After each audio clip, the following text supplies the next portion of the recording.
copywritten production of the Recreation Centers of Sun City Incorporated and is intended for the sole purpose of informing our Recreation Center members. Any duplication, copying, transmission, broadcast, or use, including electronic and social media, is strictly prohibited without the prior written consent from the Recreation Centers of Sun City Incorporated. Thank you for watching.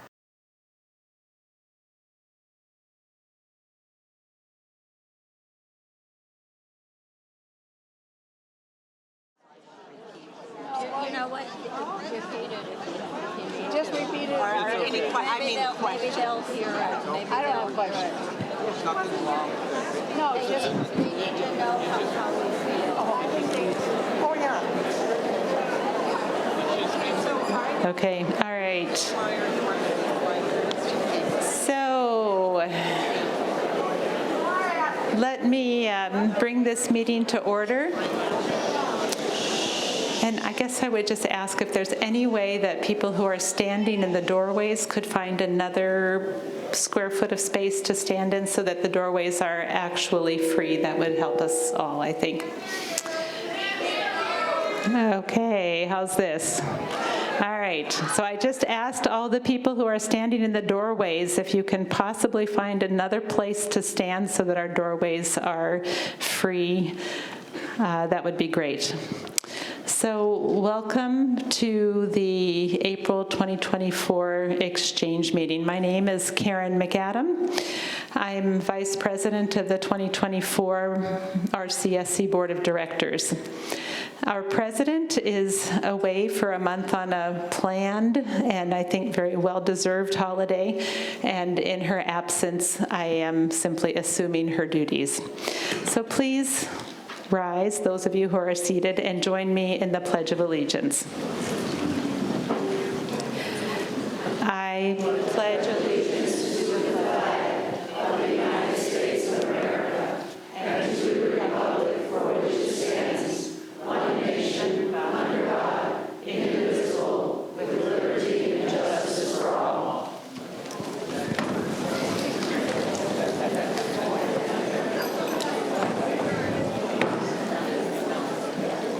So as far as the arrangement is concerned, I understand that with a crowd this size, it's a little bit more difficult for you to see us at the front. Normally for our board meetings, we're up on the stage. For exchange meetings, we're down on the floor.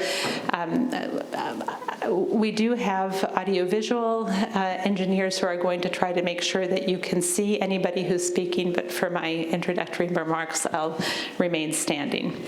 So this meeting is being recorded and it will be posted online.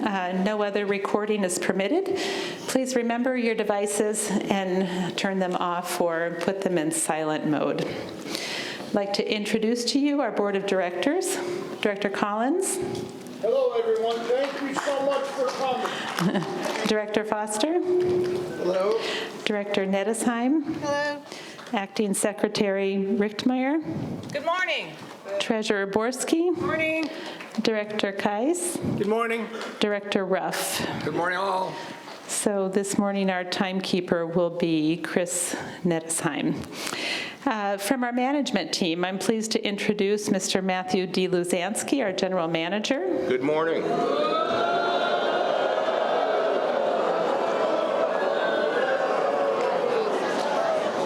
Thank you. Ladies and gentlemen, I understand that emotions are running high, but that is a very inappropriate response, and I'm going to ask you to please remain orderly, and we are looking for a civil discourse here. Next, Mr. McCurdy, our Support and Finance Senior Leader. Next in line is Mike Dermeyer, our Director of Things Non-Golf. Then we have Mike Wieprud. I have something down here. You are Fields and Operations or Facilities Director, and Debbie Giles down there is the Assistant to the General Manager. Brian Duthu, our Golf Senior Leader, and Marcia Johnson, our Board Coordinator. Also, thank you to Alan Kleinhans and Doreen Rafferty, our audiovisual engineers.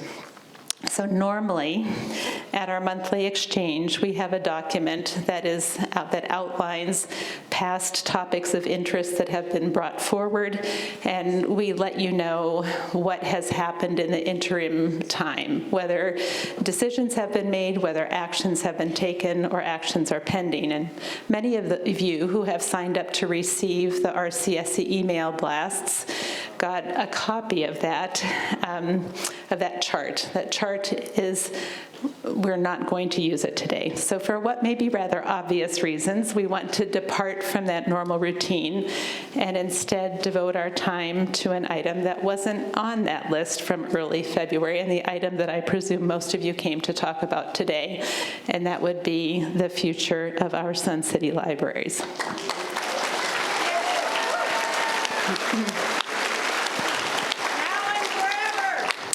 So we know how important this topic is, believe me.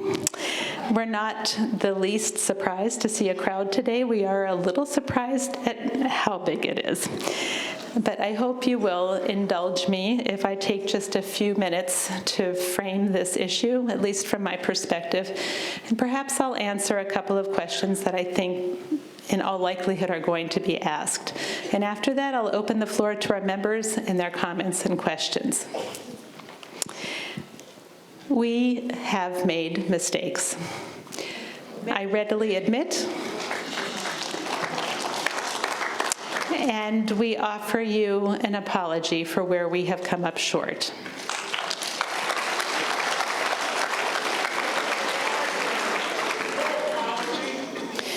What has probably hurt us most in this situation is that we lacked a clear delineation or articulation of the decision authority between the board and the GM. So as you could probably imagine, there are countless decisions made daily by the general manager which the board does not expect to review, approve, or otherwise comment on. His job is to handle the day-to-day operations of RCSC, which is distinct from our role of oversight. Let me just give you one example. A couple of weeks ago, Mr. D. Luzansky moved our communications staff and our club staff from their then current locations to the Oakmont Rec Center. This was entirely his decision, and correctly so. There were two teams that he deemed to be at a disadvantage by virtue of not being co-located, and otherwise unused space was available that could accommodate both offices. Great move, strictly an operations issue, no board input. Not all operational decisions are of that same caliber, however. One of the items in the job description for the general manager is managing and overseeing all leases. Many of them, and there may be dozens, do not require any board involvement at all. In early February, Maricopa County reached out to management about the pending conclusion of the current lease. So in 2019, a 5-year lease was signed that concludes on June 30th of this year. They indicated that the county would be very happy to renew the lease for 5 more years.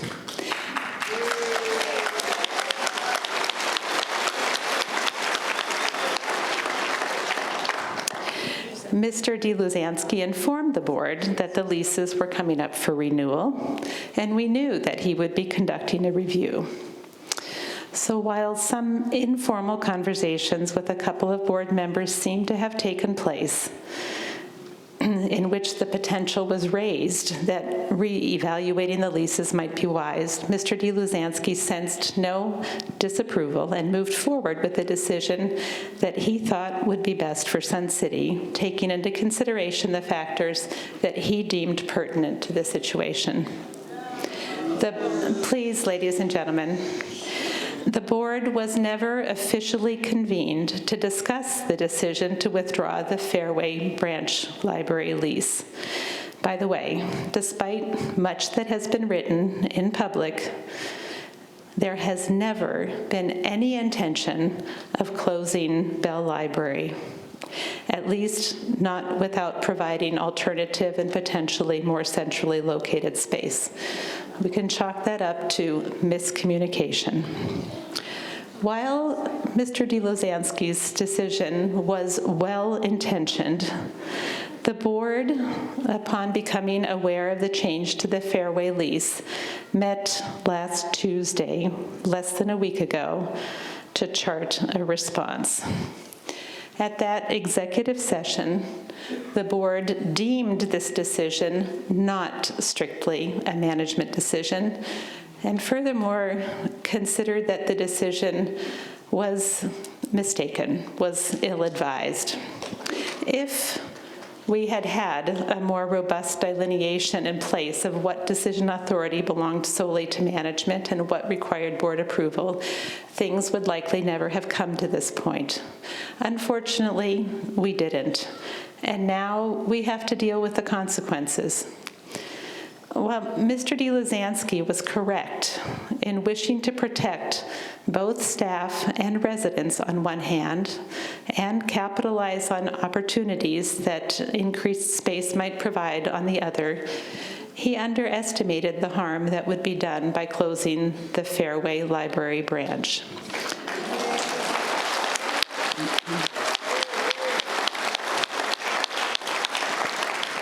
So the first step that the board took was to retract the lease cancellation at Fairway, a decision that was published and publicized last Tuesday afternoon. I would like to point out that Mr. DeLozansky's response to this board directive was everything a board could wish for. He completely understands that he works at the pleasure of the board, and he responded cooperatively and with alacrity. Thank you.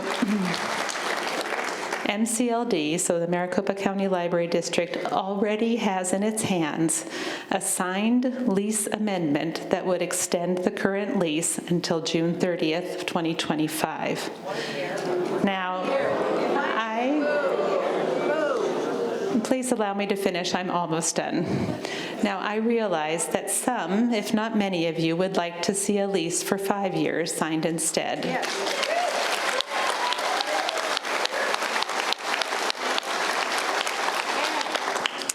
While a 5-year lease may indeed soon be in effect, the board wants to avoid compounding mistakes by hasty decision-making.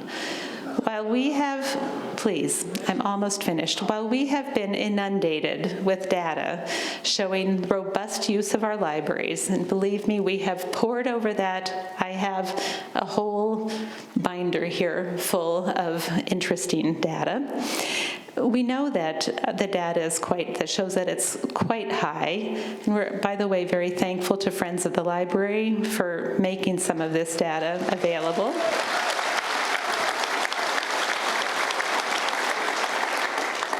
And actually, the use of our libraries is probably higher on a daily basis than any other single amenity we have.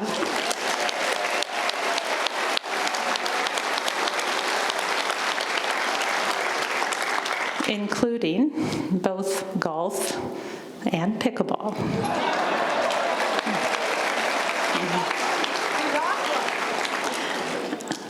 While that data is clear for us, we are not yet satisfied that we have an broad enough understanding of the costs that are involved, not simply in dollar amounts, but also in terms of non-financial resources that are consumed and additional challenges created.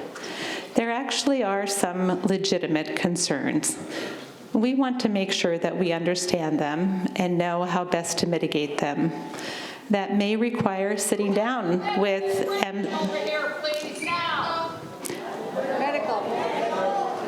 medical emergency.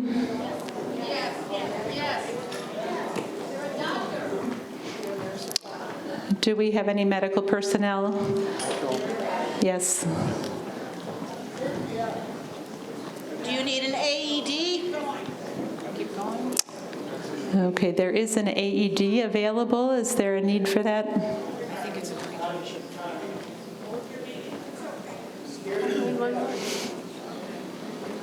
They're here.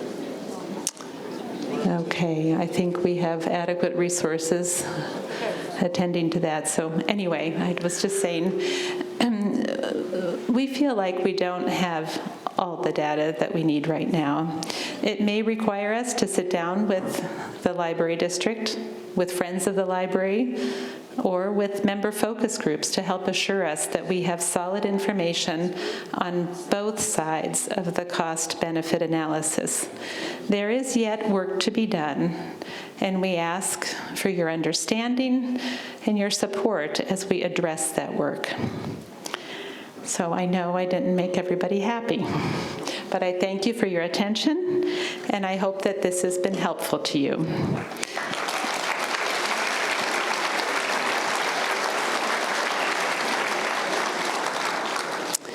So we'll now open the floor for you. I want you to feel free to come forward. If we were able to get extra chairs for these folks that are standing to speak, to sit in, it would be great. I don't know if there's anybody here from the administration who could help with that. Anyway, I know, we're looking for chairs for the people that are waiting to stand at the podium. I don't know if there's any. We're fine. You're okay, all right. All right. So each person will have 3 minutes. The clock on the stage will indicate how much time is left. We also ask you, please, to be kind. We understand that emotions are running high, but let's do our best to show the world what respectful and civil discourse looks like at its best. 911 has been called. They are coming. Okay. So just as an update, 911 has been called and medical personnel are on their way. Okay, so it's your turn.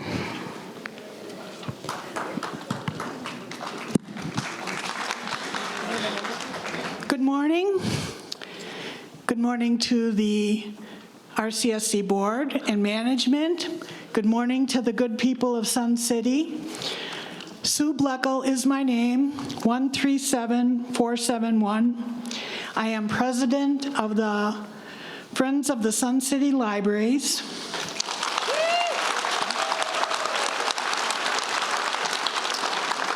We appreciate the opportunity to share thoughts and concerns about our libraries, and we ask that all of you remain respectful today. Did you know that this is National Library Week? All over America, communities are celebrating libraries, public libraries, yay, school libraries, yay, academic libraries, yay, and special libraries, yay.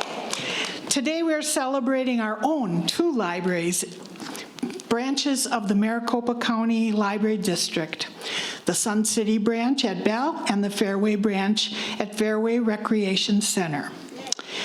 With us today, we have Jeremy Reeder, Director of the Maricopa County Library District. He is here at the request of the Maricopa County Board of Supervisors. Jeremy?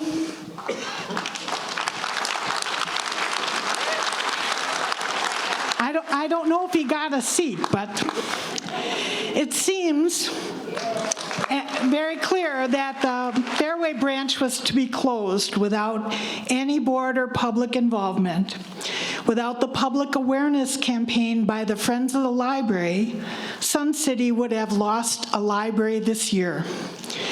It seems that a 1-year extension may buy some time, but it is no guarantee that Sun City will retain 2 libraries as per the plans from 1976 on. The RCSC, the Library District, and the Friends have partnered for 15 years with positive outcomes continually. Now we are at odds with the RCSC, with mistrust and lack of transparency. This is no way to run community services, including our libraries. We want the assurance that Sun City will always have sufficient library services to meet the geographic and social needs of our community. We want to continue to work together to benefit Sun City residents. We want the public and the board to understand the importance of libraries and how much they are used and valued in our community. The Friends Group is not a membership organization. We consider all of those people who donate time in our bookstore, who read in our Read to Me program for memory care residents, who shelve books in the libraries, who donate materials for the books around the corner, and those who buy them, and all of you here as our friends. I'm so glad to see you. You can never have too many friends.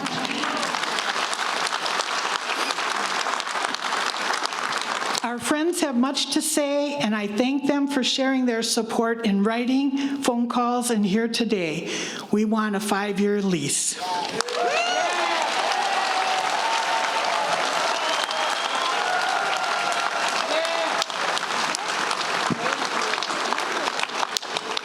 Good morning. My name is Rebecca Johnston, 157898. I volunteer at the bookstore.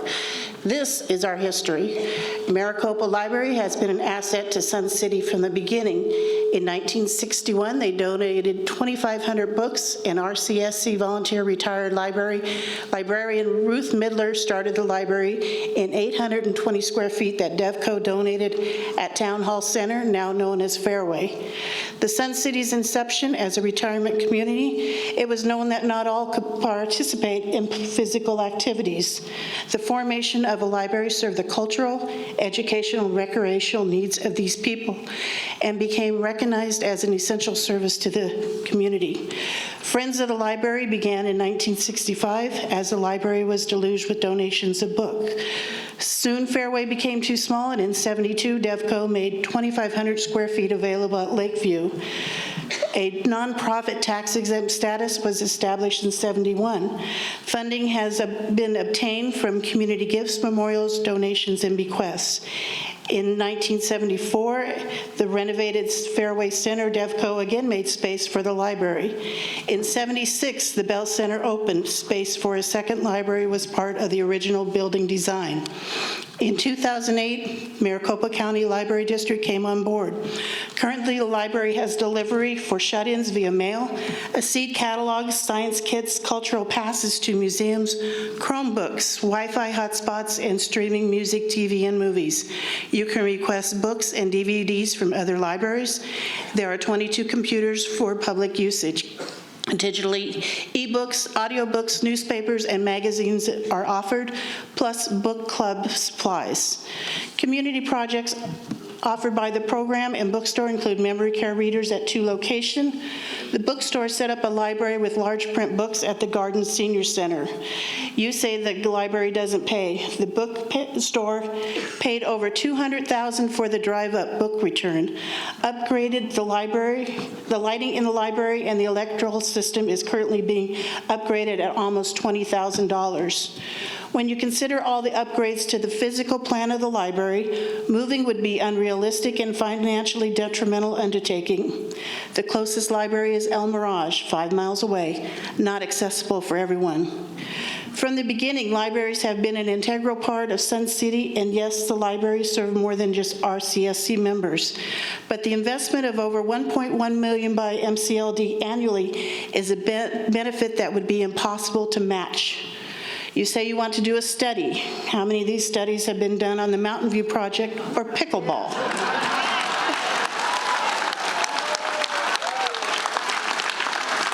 When DevCo turned over the RCSC to the homeowners, it was for all homeowners, not just the select agendas of a few, not even the board, and especially when employees should have the power to shut down amenities.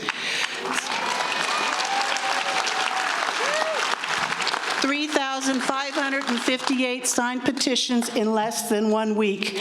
Your voting members are speaking very loudly. Please pay attention. Thank you.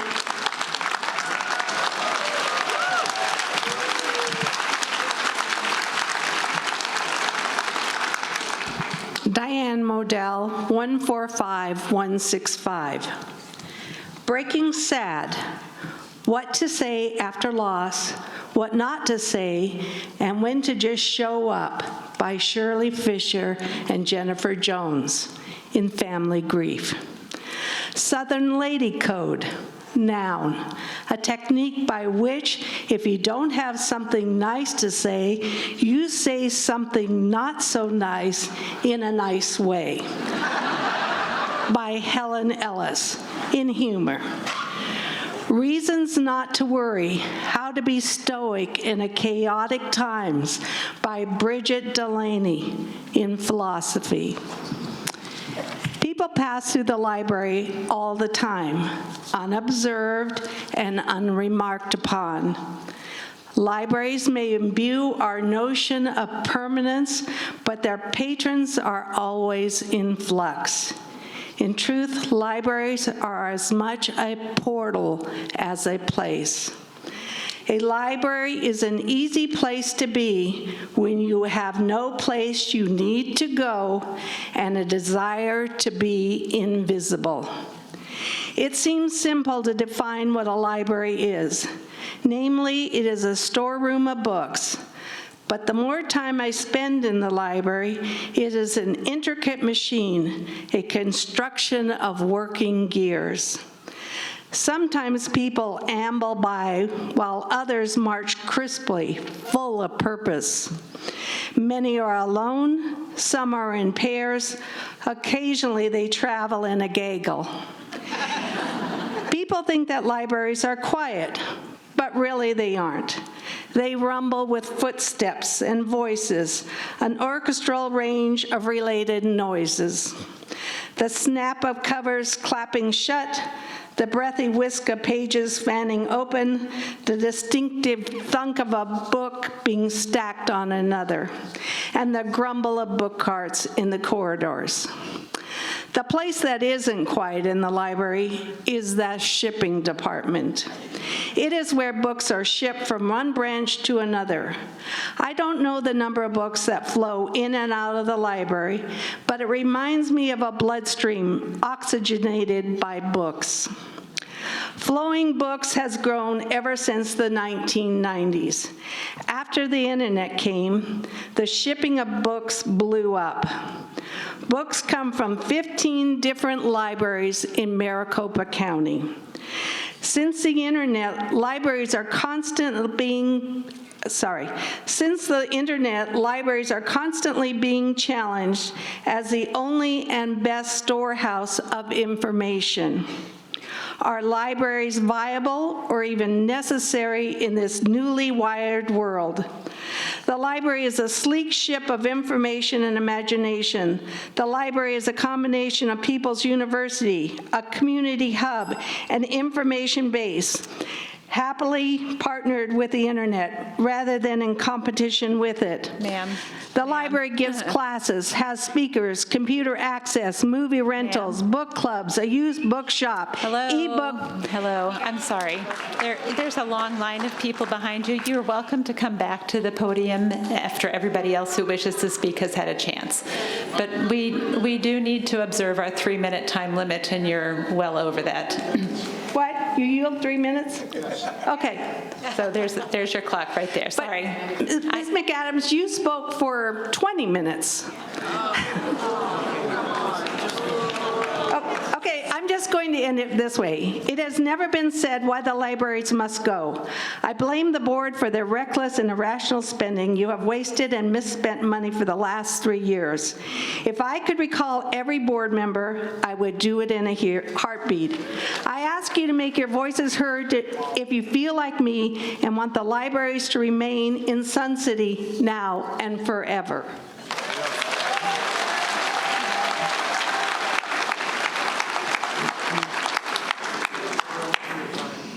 My name is Kathy Augusta. My number is 102-399. I am in support of continuing the Maricopa County Library in Sun City, Arizona. I make that very clear. According to the World Population Review for 2024, the median age is 72.6 years in Sun City. right now. And this is supported by the Arizona Demographics by Culprit also. The JAMA, which is the Journal for Medicine, says that the age limit for men now is dropped down to 73, and for women it's dropped down to 79. That's substantive. And that was as of November of 2023. Because we are an unincorporated, we are not supported by services that would be available to seniors within the community, such as low-income housing, things like that. So we provide our programs predominantly via the Rec Center of Sun City. So the Maricopa Library Program is a great benefit to our community. It decreases isolation of seniors who may not be able to drive outside of this community due to maybe medical, financial reasons. It provides books, technology, learning opportunities, individually and in group settings. It provides opportunities via videos and DVDs to all who have a library card. We have cultural events through them, cooking classes, musical events, live musical events that you don't have to pay for. You know, and that's important too, because not everybody has the funds to be able to go to some of the things that are offered. Book club, there's book reading clubs there. We have a seed catalog that's even supported by the Garden Club. The Friends of the Library sells some of the books, DVDs, music, including sheet music at extremely low cost. I've even used that. They provide computers free of charge and use and help with how to use their free computers, especially for those who cannot afford computers, internet services, who would not be able to manage through the use of a computer. And because now we need them because we're in an increased technological world. They provide puzzles, which helps improve or sustain memory and dexterity for some of the older populations. Reading increases empathy just by reading some of the fictional books. It decreases stress. It directs and focuses individual attention and mental resource towards specific tasks. It increases completion into our retirement years. It helps with the prefrontal cortex part of the brain that controls concentration and attention. Saber Health also includes, it increases vocabulary. Okay. Thank you. Thank you. I just want to say at the end, if you're concerned about, I just want to say two things. If you're concerned about our safety, as it was stated in the Independent, give us a rec center card that requires us to enter their rec centers like they do at the Grand Center on the weekends. Kathy, let us support our libraries Kathy, in Sun City. I'm really going to have to cut you off. There's a long line of people behind you. Okay, thank you.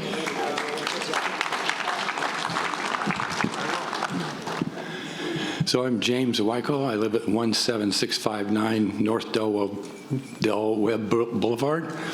My number is 131351. So I'd like to pop up a level just for a second.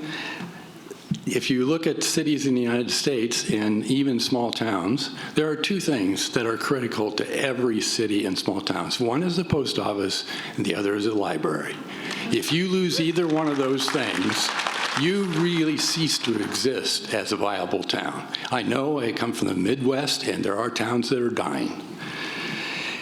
As President McAdam, our Vice President McAdam stated, if the libraries were a club, it would by far be the largest club.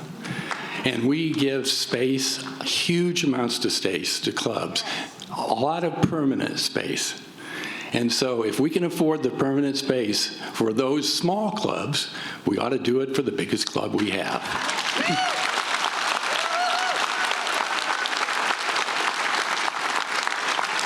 The previous speakers covered all the things the library provides us.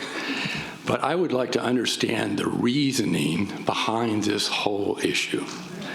So do we have a better use for the space that are occupied by our libraries, especially the Fairway Library? I don't think so. There's available space for lots of meetings and clubs and so forth. So I don't think we're like dying of lack of space. So are there some other reasons, so far unknown to RCSC members, that is affecting these decisions? Is it money? What is it? I can't imagine a reason that is strong enough to threaten closing one of the libraries.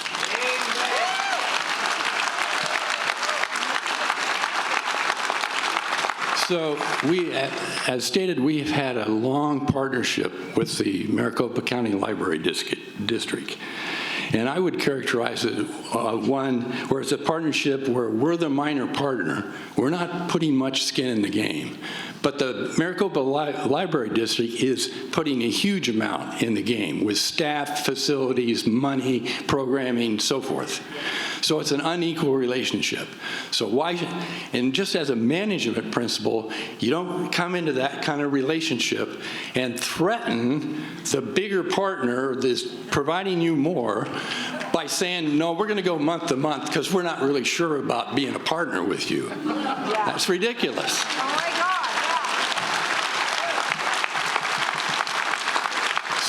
So maybe to restore our relationship with the library district, we should just go back to a 5-year lease and indicate to them that we're willing to continue to be the good partner that we've been in the past.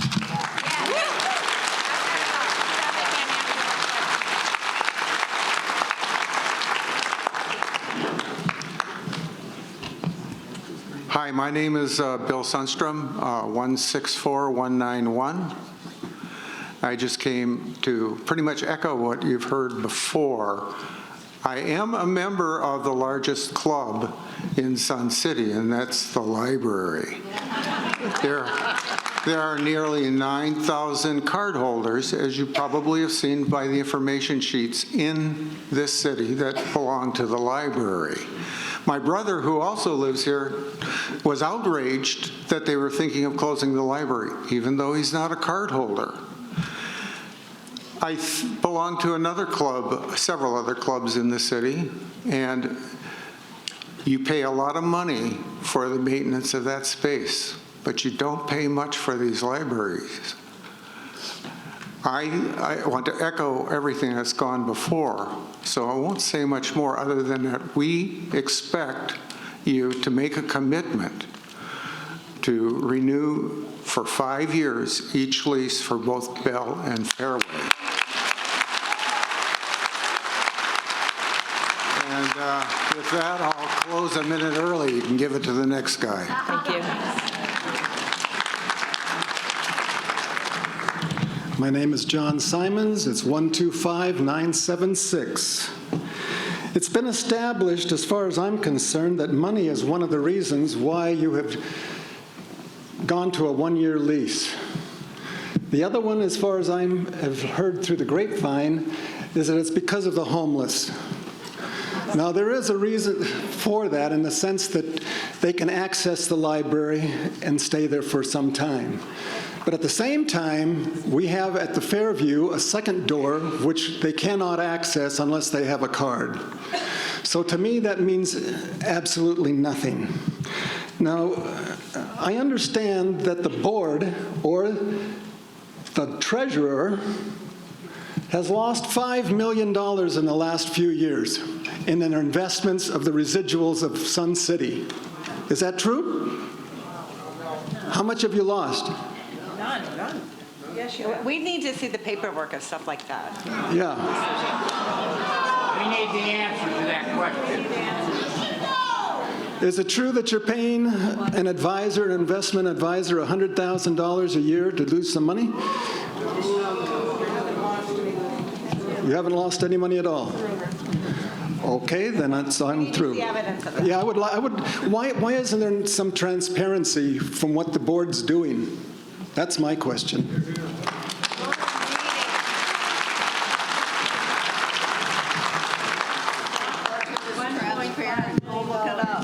I'm Claudia Wilson, 145604.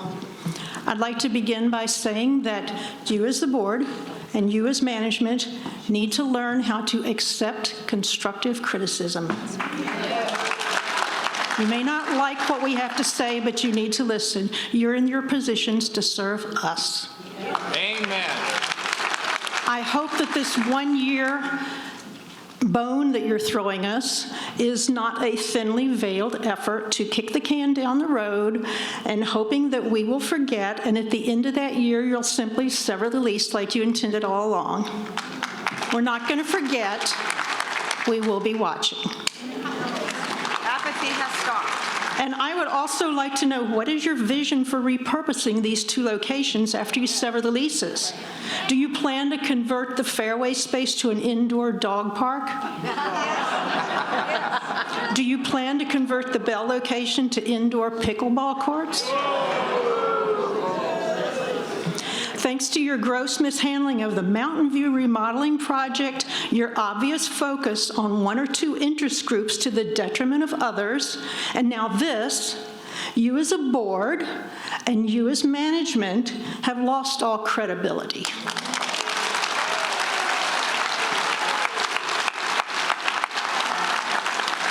A far-reaching issue such as this one should be put to a vote by all cardholders, and you should honor their decision.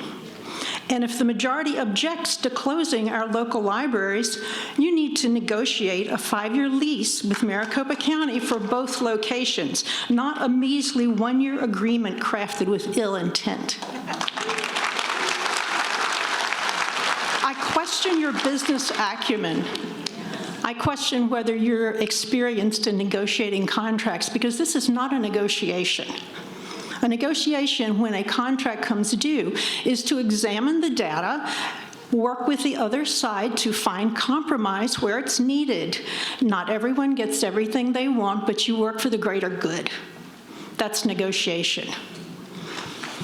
Now I'd like to ask the audience for a show of hands, who disagrees with this decision that we fear is coming to close 1 or more of our branches? Raise your hand if you disagree. Oh, disagree or agree? Disagree. Disagree.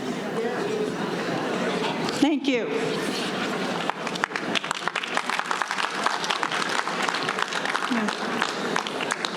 My name is Denise Lorian Gray, and my number is 154496.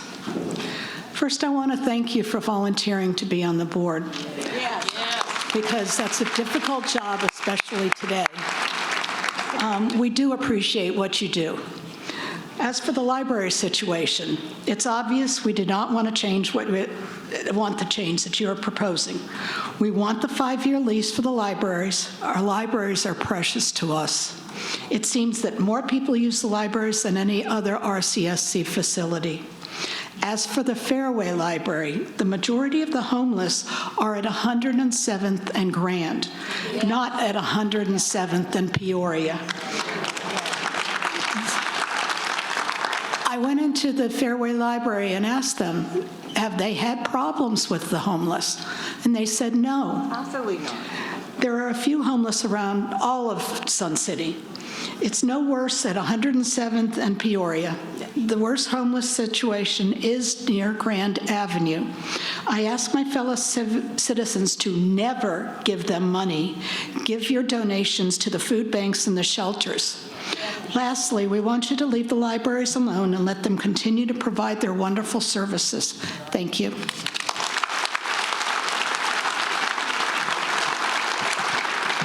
My name is Mel Levitino. My number is 144097. The first thing I want to do is thank Sue Bletchell and the Friends of the Library who gathered those signatures. We are here because of her and her work. Thank you.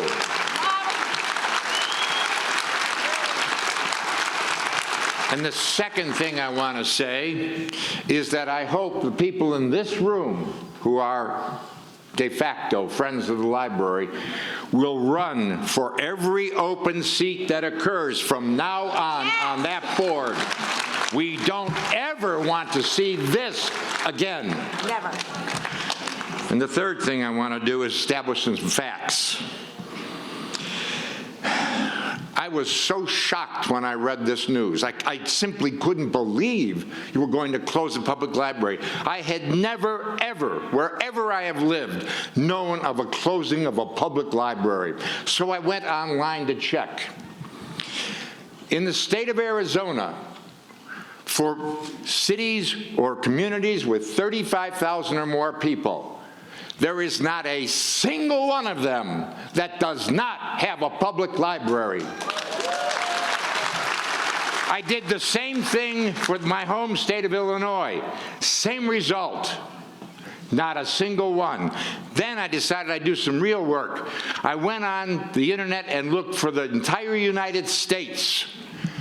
Not one community of 35,000 or more was without a public library. Not one. I happened for a while to live, for 18 years to live in Michigan for a summer home. And the community next to ours was the village, please check this online, you'll see it, Village of Walloon Lake, Michigan. It's a population of 308. It has a public library.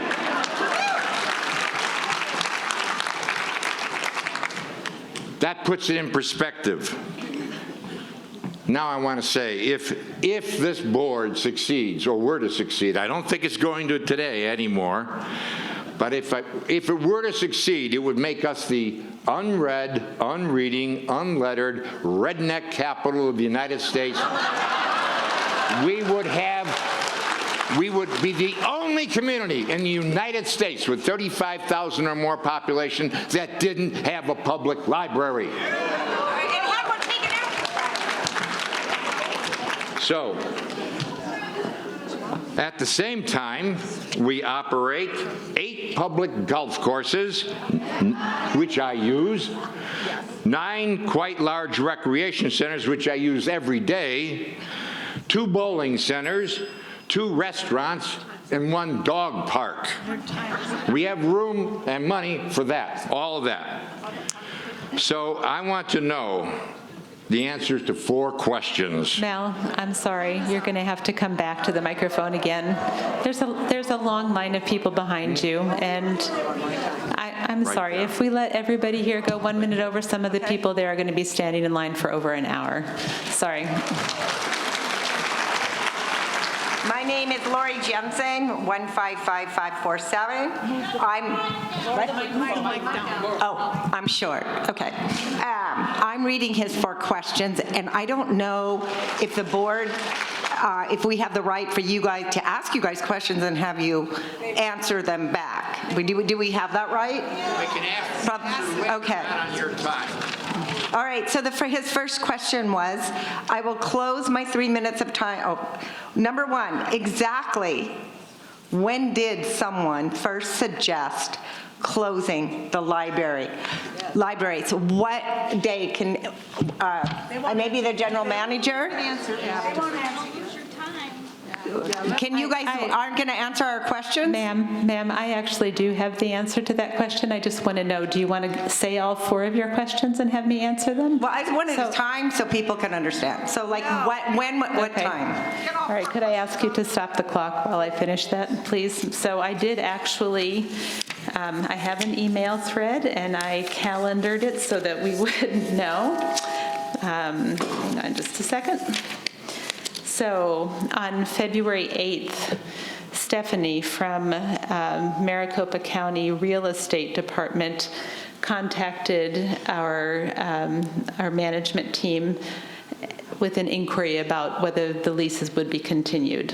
On February 15th, she sent an email to our chief financial officer thanking him for a conversation, noting that RCSC may wish to reduce premises to just 1 site. So between February 8th and February 15th, a conversation apparently took place, indicating that there was a consideration that 1 site could potentially be reduced. Okay, so I'm sure you guys understand that decision between a realtor, probably a non-member, and into management and a decision. Ma'am, so the way this works is that there is the organization within Maricopa County that handles all lease agreements is called the Maricopa County Real Estate Development, I believe. They do all the leases. The Maricopa County Library District doesn't actually put together the lease. So it was the person from that official government organization. Her name was Stephanie. Okay, thank you. Thank you. Okay, his second question was, who first uttered this suggestion, but it sounds like you answered that, a realtor had. It's not a realtor, ma'am. It's a county official who is tasked with all lease agreements for Maricopa County. It's not a realtor. The name real estate is in her title because she handles leases for properties. Okay. Why was it taken into consideration? I would have to defer to the people who had that conversation. I'm sorry, I can't answer that one. Can the general manager respond to that? Stop the clock. Speak up. Would you repeat the question? We're listening. Would you repeat the question, please? Exactly who, or let's see. Exactly why did this suggestion come up, and why was it taken into consideration? As to why we were negotiating with actually, we just told them that we may close one. I was doing. Okay, but let him answer, though. I'll be happy to answer. So I talked to several people on our staff. I talked to the people that do the incident reports. We've had increasing issues at that area in terms of the homeless and other people coming in. So that was part of the consideration. The Fairway Library is roughly 4,000 square feet, a little more. The Bell Library is almost 14,000 square feet. So again, none of this was concluded yet. This was all things that were being discussed with the library district and with the real estate office of Maricopa County.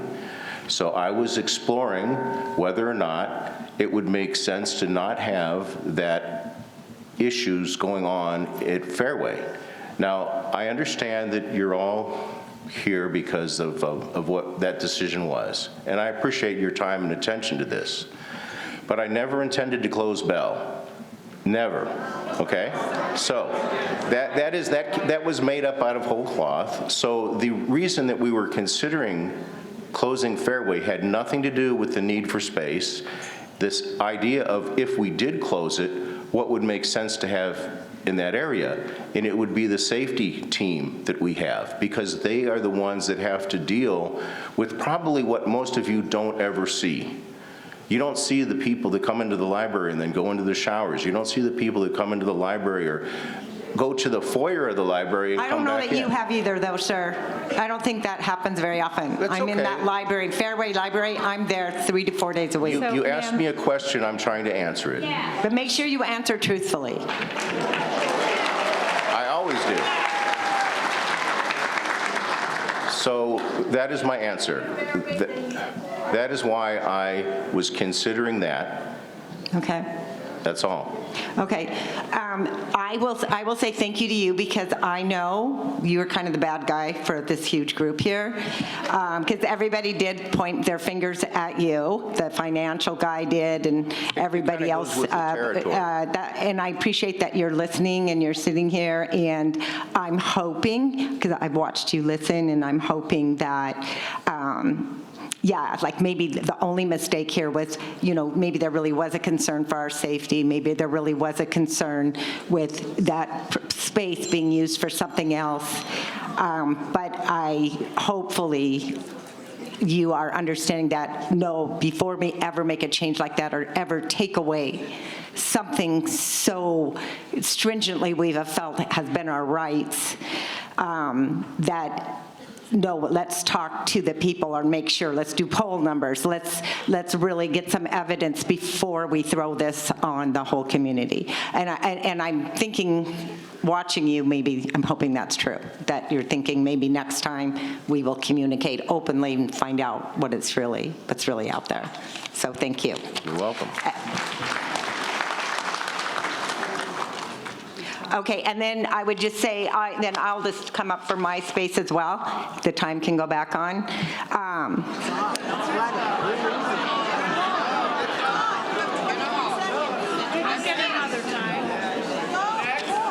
I'll stand in line.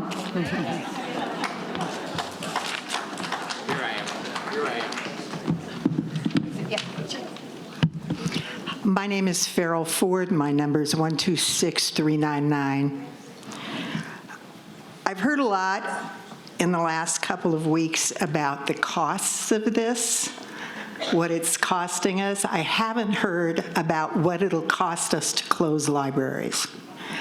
And I will tell you, I did some research. In 2016, the city of Philadelphia looked at closing a number of libraries for money saving. They hired an outside consulting firm that did an in-depth study, and they came back and said, we're not closing them. And one of the biggest reasons was that in this study, they found that homes within a quarter to a half a mile of a library are valued at $9,620 more than the exact same house not in that parameter. So you're not only messing with cultural things, you're kind of impacting, if these close, the value of our homes. I know the board is volunteer. I appreciate that you do volunteer. You blew it this time, guys, and you blew it badly. Especially since just hearing that discussions or emails started on this on February 8th. That's 2 months ago today.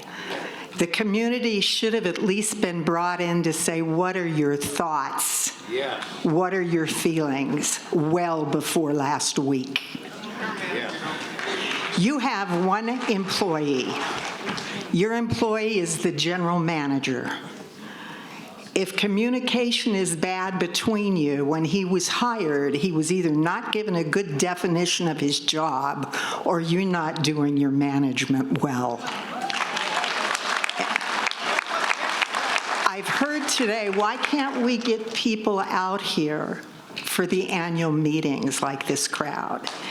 And unfortunately, the answer to that is because they don't trust you.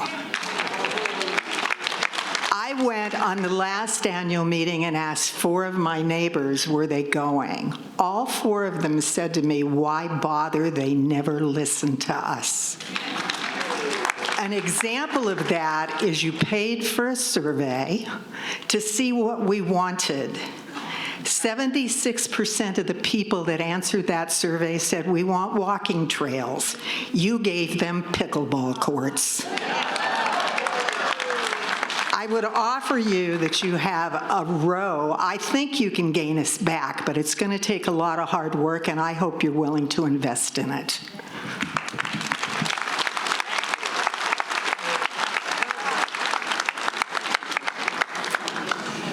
Hi, my name is Trudy Bryson, 52140, and I would like to thank you guys.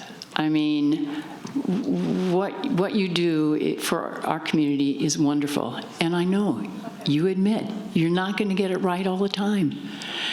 But I appreciate that you volunteer your time. I mean, I think that everybody who's so disappointed, please run for the board.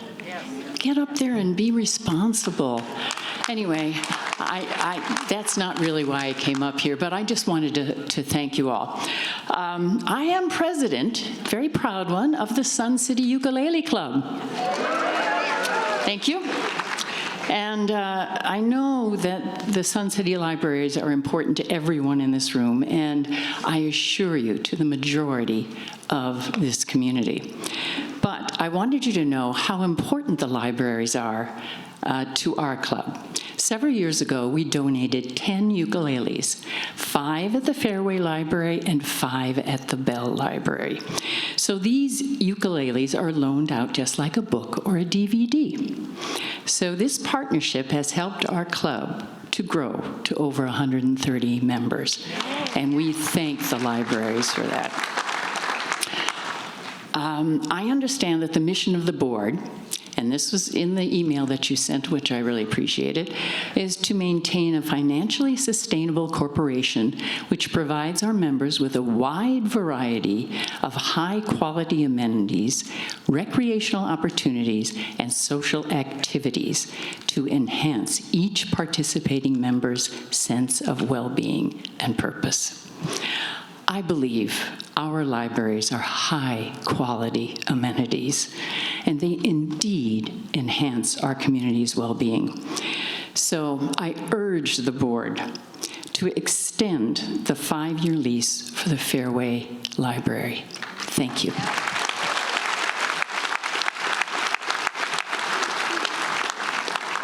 Jody Darby, 147352.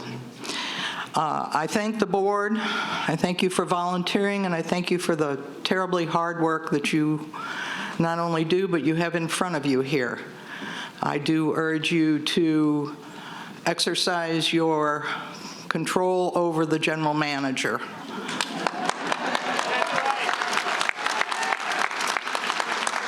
And that's who I want to speak to today.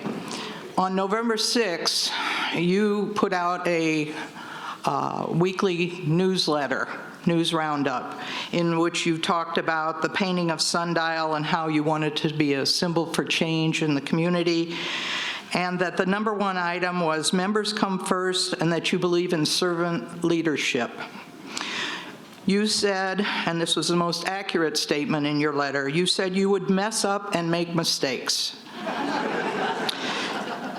And you ended with transparency. Yes, transparency. We have nothing to hide here. We want everyone to know what we're doing and why.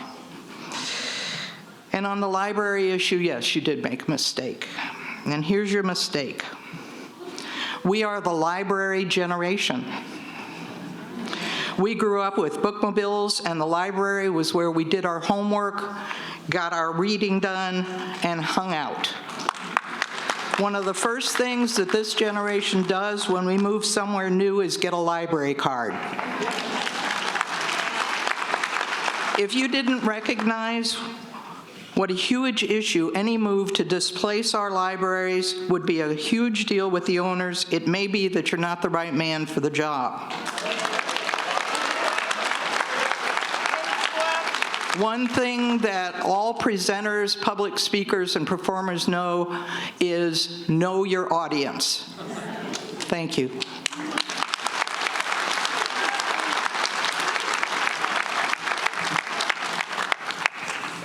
Good morning.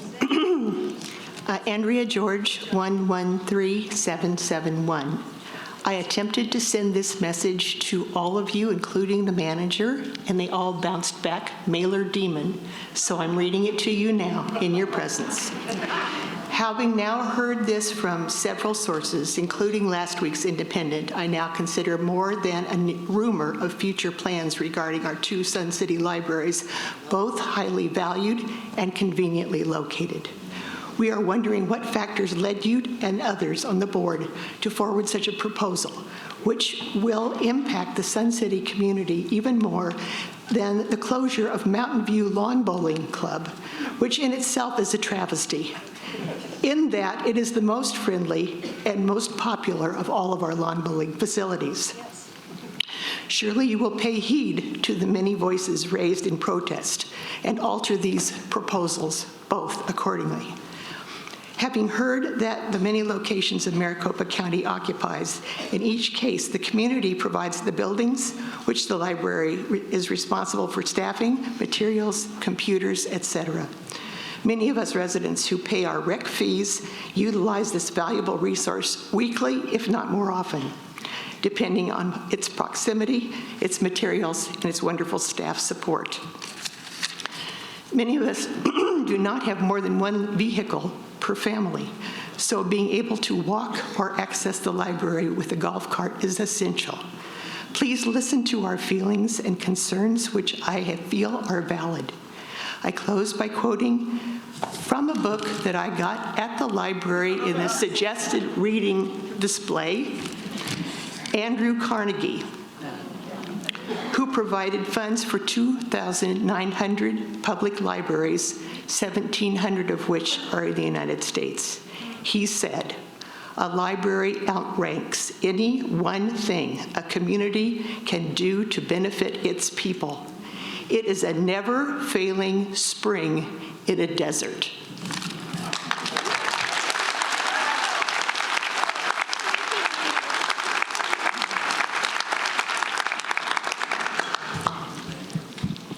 My name is Susie Bannigan. My number is low, and I'm not sure it's 570 something something. I'm third generation Sun City. My granny was here, and my mom was here, and now I'm here. Mr. Lizansky, I have a present for you. It's called The Library Book, and it's written by Susan Orlean, and I learned a lot. I got my copy from the Fairway Library. That's my library. And I go to a book group at Fairway Readers, of which Sue is one of our leaders. I learned from this group and from this book that libraries are a part of our United Nations agenda. The library is a prerequisite to let citizens make use of their right to information and freedom of speech.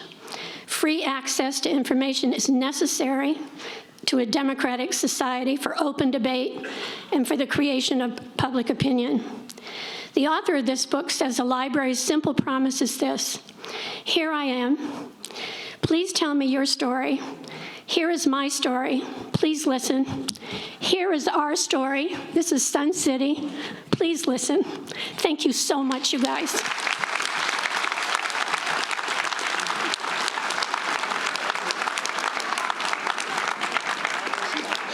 Rich Carlson, 148791.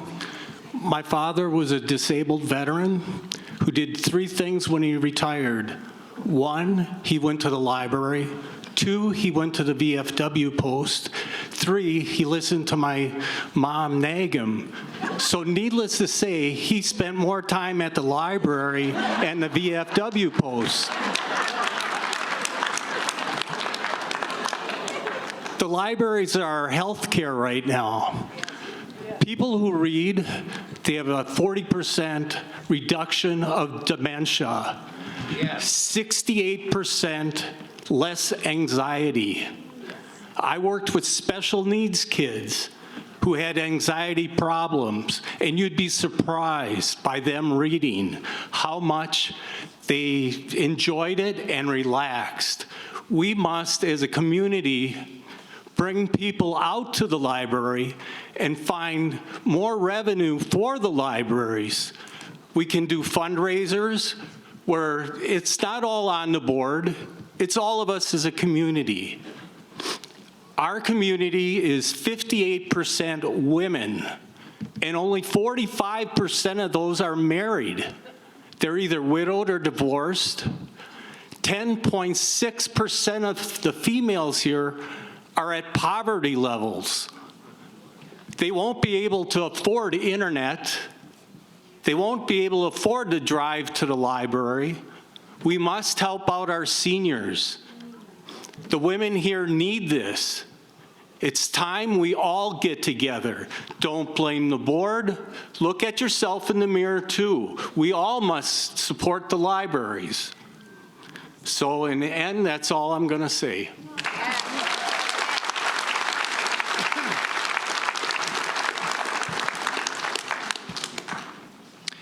My name is Patrick Gannon, number 150056.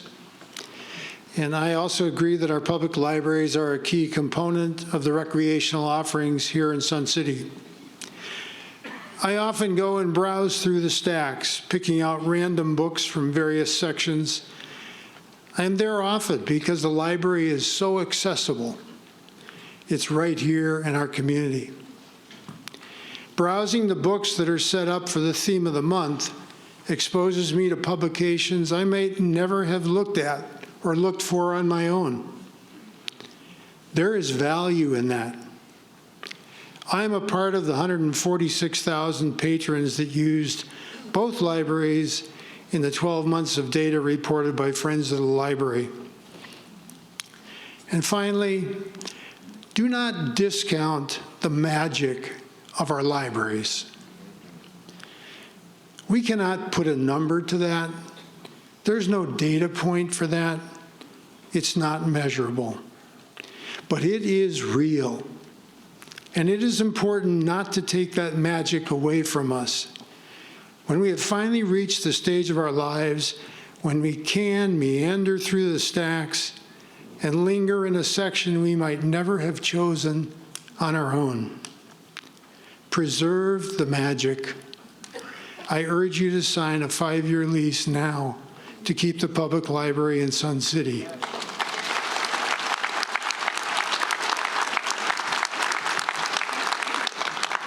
Finally, I'd just like to add that the library is a core recreational amenity, and the utilization data warrants keeping it.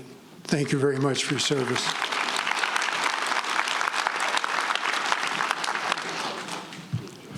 Good morning. My name is Ben Roloff, number 12663, resident since 1997, and a very keen observer of the board, its actions, the libraries, all the amenities. Our second speaker today gave you a little quick outline about the history of libraries in Sun City. I had already provided all the board, I think, the management, with something similar on Saturday night via email. She started with the busmobile, but I've really got to back up prior to the very early busmobile. It was the very first version of a Sun City Boston Tea Party. This is the second.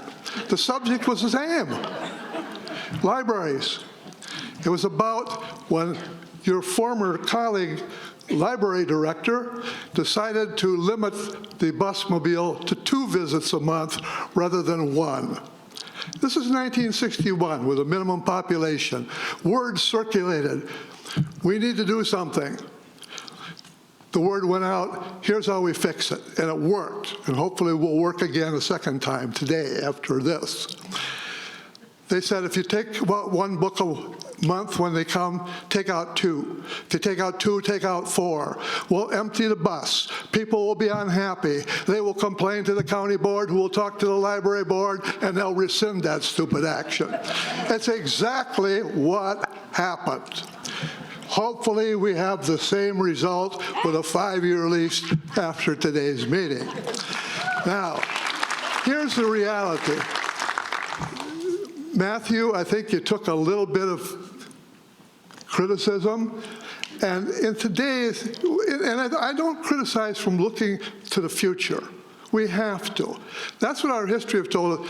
We have changed not only how our libraries operate, what's in them, what people take out, the services that are offered, the location, the numbers, and that's not going to stop in the future.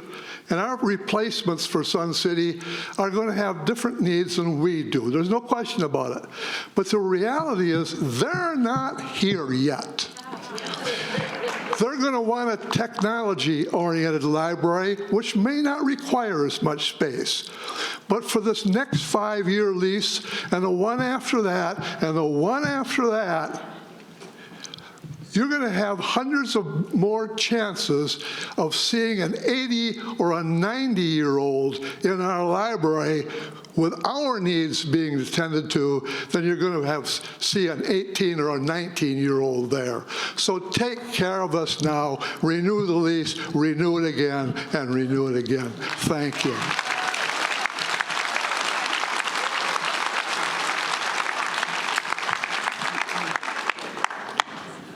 My name is Sherry Sharp. My card number is 914739. I'm a board member for the Friends of the Sun City Libraries. I find it very ironic that this is the beginning of National Library Week. The Friends Board had planned to have recognition of this in each of the libraries. We wanted the MCLD staff to know how much we appreciate them for the excellent job they do every day. We also wanted the community of what the Friends of the Libraries hopes to do in recruiting more volunteers. We have had to cancel those events because we find our whole library system in jeopardy. Perhaps it is our fault for not tooting our horns loud enough for the RCSC staff and board to know what fine services are provided to the Sun City residents in and out every day. That is why we have launched our informal informational campaign. We just cannot believe that what our libraries do for its citizens could be reduced or eliminated. To provide the future stability and keep our excellent staff in place, know that the RCSC is still a member of our team, and assure Sun City citizens we will always have 2 conveniently placed libraries. We implore you to sign a new 5-year lease with the MCLD.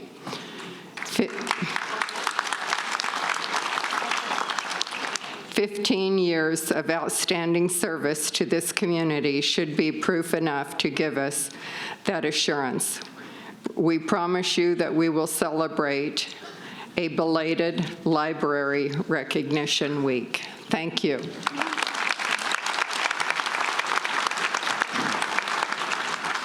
Hi, my name is Karen Matson. My number is 496869.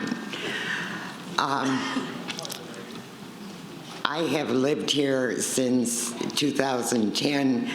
The love of my life bought our condo in 1983. So he's was here a long time. His sister bought her condo 2 blocks away. We were on Pioneer Drive, and she was on La Blanca. Anyway, when my sister-in-law, Lynn, who was an avid reader, became housebound, I was bringing her library books. I've had my library card since I was 4 years old. My mother was an avid reader, and she said, we all have library cards as early as possible.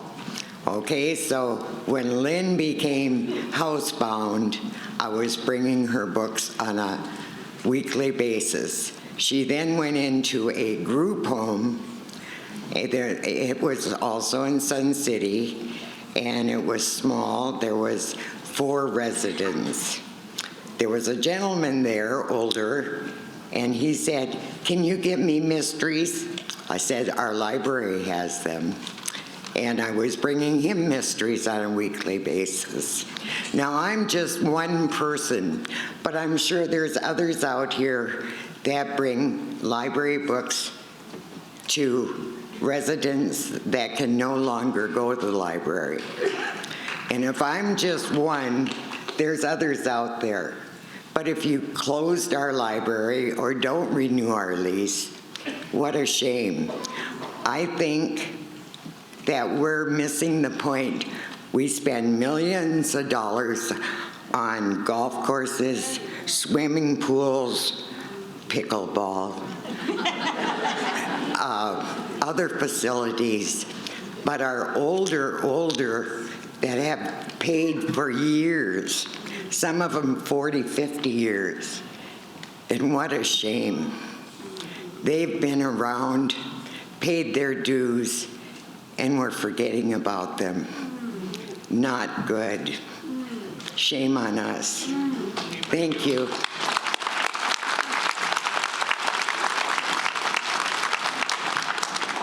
Good morning.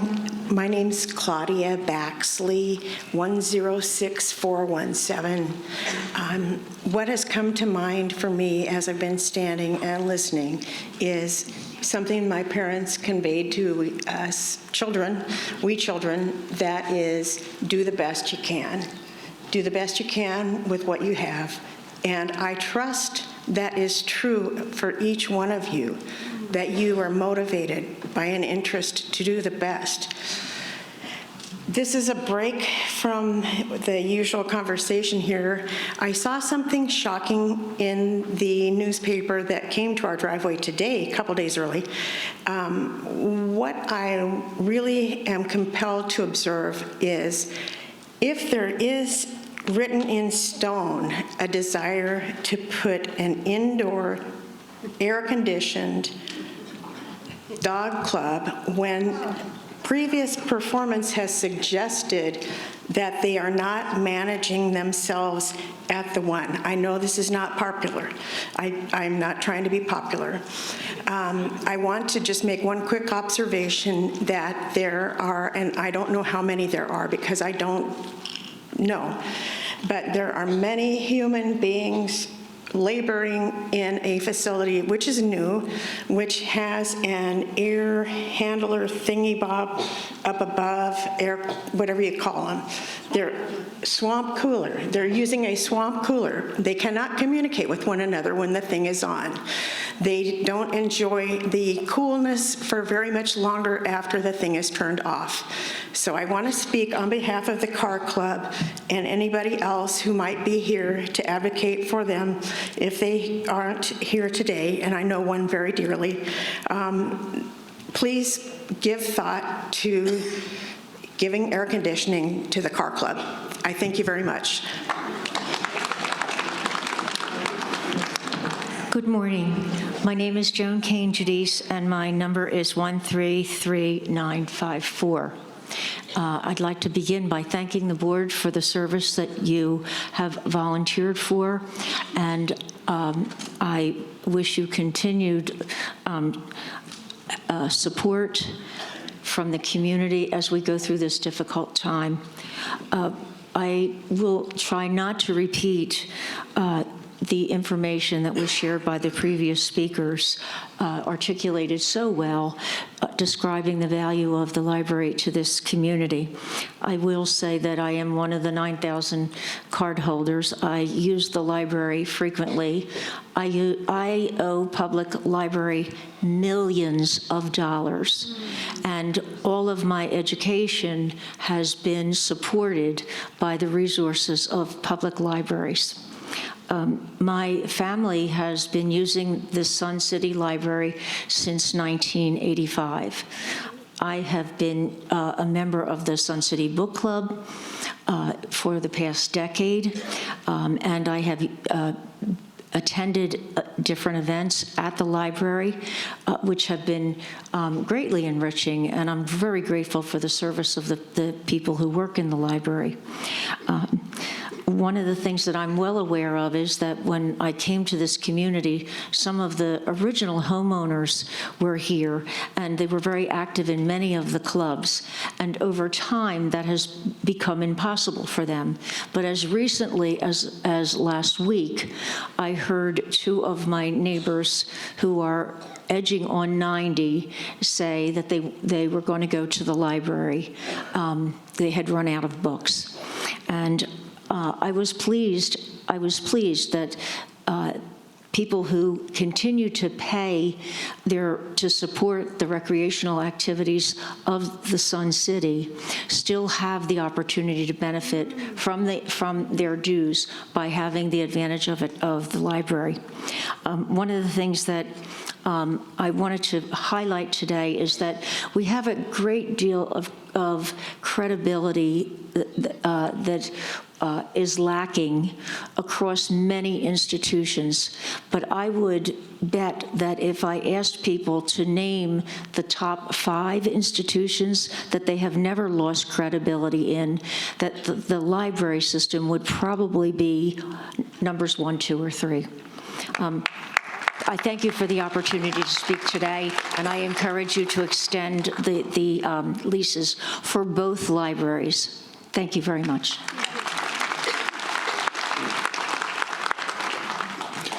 Good morning.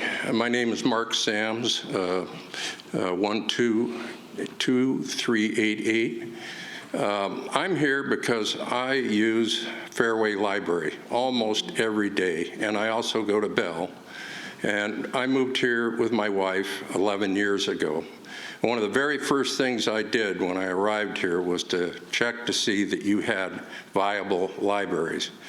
Now, there's a lot of things that have already been said today, so I'm trying not to be redundant, but I spent a career in the Army. I was a Medical Service Corps officer. I was a combat medic from Vietnam, Desert Storm. I was in Berlin when they had the wall.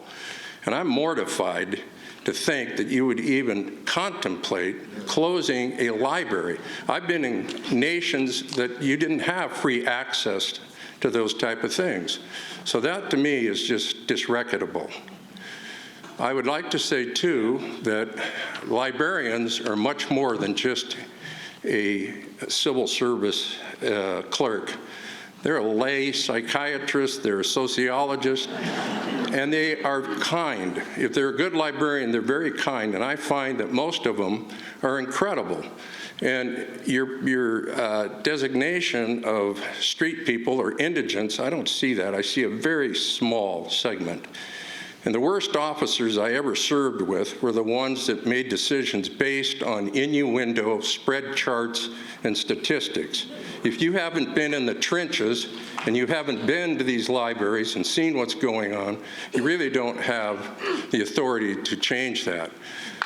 You also have a lot of people here in Sun City who are low income, and I use a golf cart almost all the time. If you remove Fairway, as people get older, you have to traverse, you have to go down 103rd, you've got to cross over Grand and hope to God you don't get creamed right in the middle of the intersection.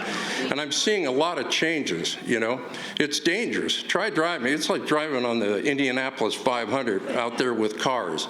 So you have to consider that. That's a major thing. But a library is a microcosm. It's a small city unto itself. And you have seniors who I believe have benefited dramatically. Their cognitive brain functions are way better. I come from Spokane, Washington. That's my hometown.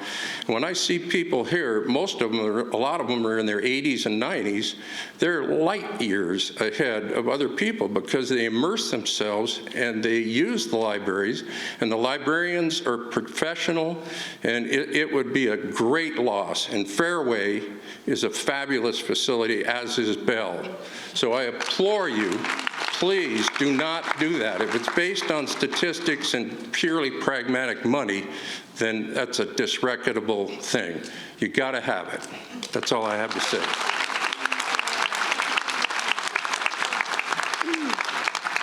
My name is Karen Finkel. I'm new here. My number is 165407. The first thing I did was get a library card.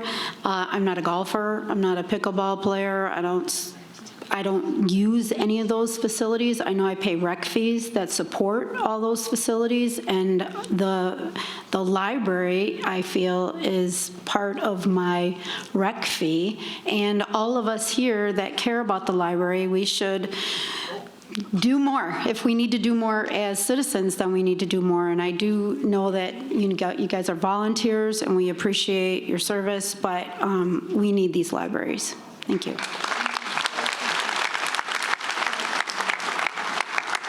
My name is Peggy Loken. My number is 104063, and I'm speaking in defense of the Fairway Library. I use it all the time, more than I use any of the other rec center facilities. I'm frequently there. I've seen the homeless there. They've not been disruptive. They've not caused any problem. And closing the library and putting a dog park in there is not going to prevent the homeless from going and using the showers. You need to find another way to control the showers. Thank you very much.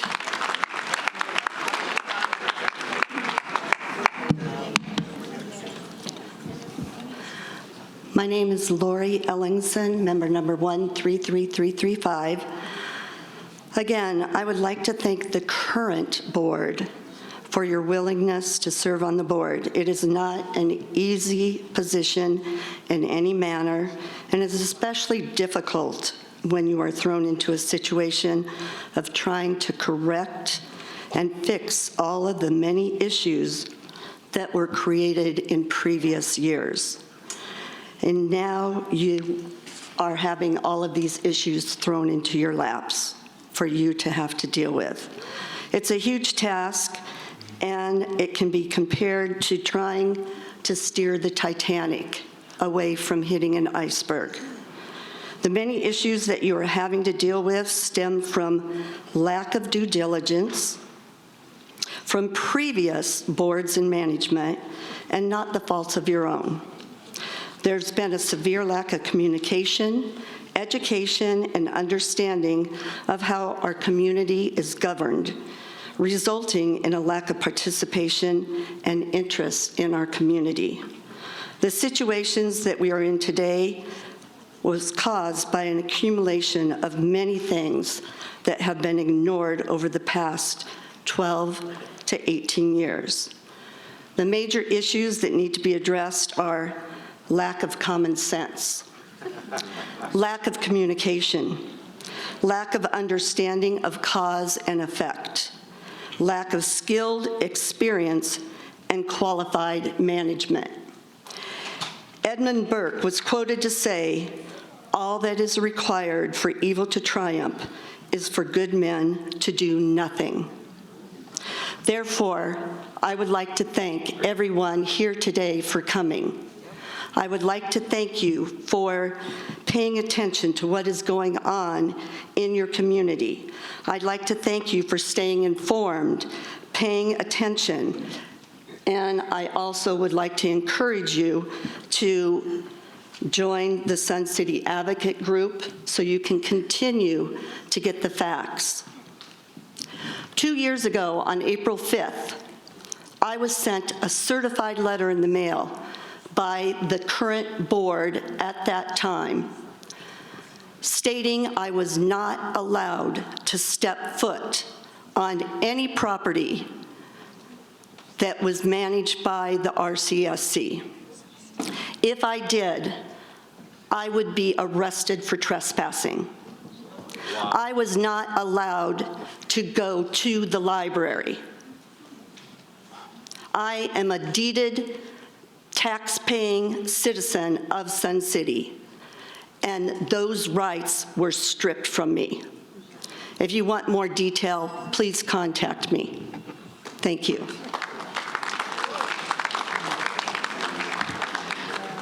Good morning. My name is Suzanne Hetz, and my number is 146812.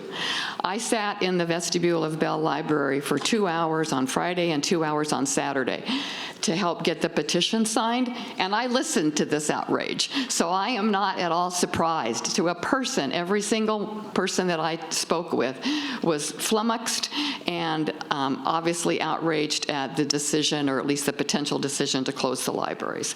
You've seen that this morning. But I think there are some lessons that can be learned from all of this. And the first one is that maybe you as a board might want to tap into the communications network that got all these people to show up today. Whether that's Facebook groups, whether that's the clubs, whether that's Friends of the Library, but you saw the power that can be presented when people are communicated with well, and it did a lot better than the last board meeting where we had to, or membership meeting where we had to adjourn it because there wasn't a quorum. This is the biggest turnout I've seen since I've lived here, and I've lived here for 12 years, either full-time or as a snowbird. So I think that's the first lesson to be learned, is how can we replicate this communication and get this turnout? Secondly, to all of us, don't let this be the only time you show up. If we don't like what's going on, it's incumbent upon us to show up and to make a difference. So I think that's the second lesson that can be learned. Thirdly, I want to thank Director McAdam and the rest of the board for the apology that you opened with, because that was one of my major things, that it should start there, and so I appreciate that. And I also appreciate you filling us in on some of the information that led to where we are today. There's still gaps in that information, and I hope that you will continue to fill that in the coming days and weeks after this. Thirdly, I don't think you need a study to renew the lease. This is your study. You had your study all morning long. So I think the 5-year lease at a minimum makes sense. What I do think needs to be studied is whether or not the management style of the current GM is a good fit for this community. Because for the 3 things that I have been aware of, the dog park, the what was the other one? The library issue and the fans at the recreation center seems to be, if there's a problem, it's a slash and burn kind of management style. There's a problem, close it. If there's a problem, take away the fans. And that's not a sustainable management style. It's not reflective of solving a problem. It's just take it away if there's a problem. And I don't appreciate that style of management. So I think that's what needs to be studied. Thank you.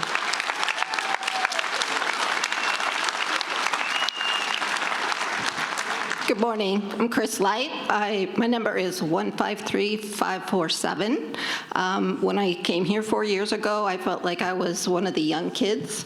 Not so much anymore, but I'm excited to see the growth and the involvement and interest by the people that are moving into Sun City. I have 4 quick points. First of all is if there is safety concerns at Fairway, then can you expedite getting the code, the little pass, yeah, the cards, whatever that thing is, the fob, on at Fairway?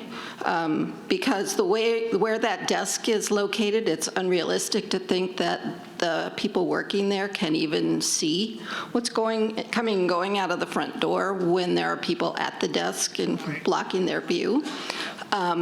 So I think there's some quick fixes there. And number 2, as a homeowner in Phase 1, I'm very concerned by the fact of the amount of representation that does not seem to be present. I voted for you, Ms. Borski, because I knew you lived in Phase 1, and I felt like we needed more people who understood the older portion of the city. But if Fairway Library closes, there's no more lawn bowling at Mountain View. Offices are moving into Oakmont. That's all Phase 1, and I'm concerned that the ability for the seniors in our area to access the things that they need and want to stay vigorous and to stay on top of their game are leaving the area.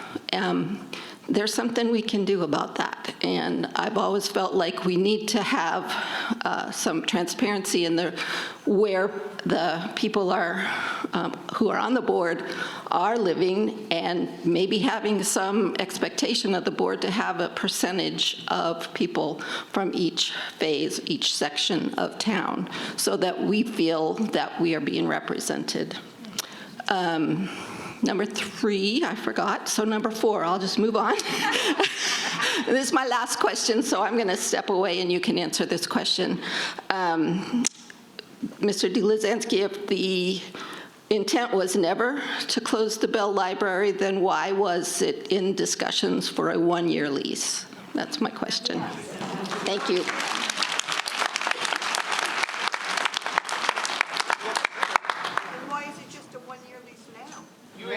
No, do you want me to answer?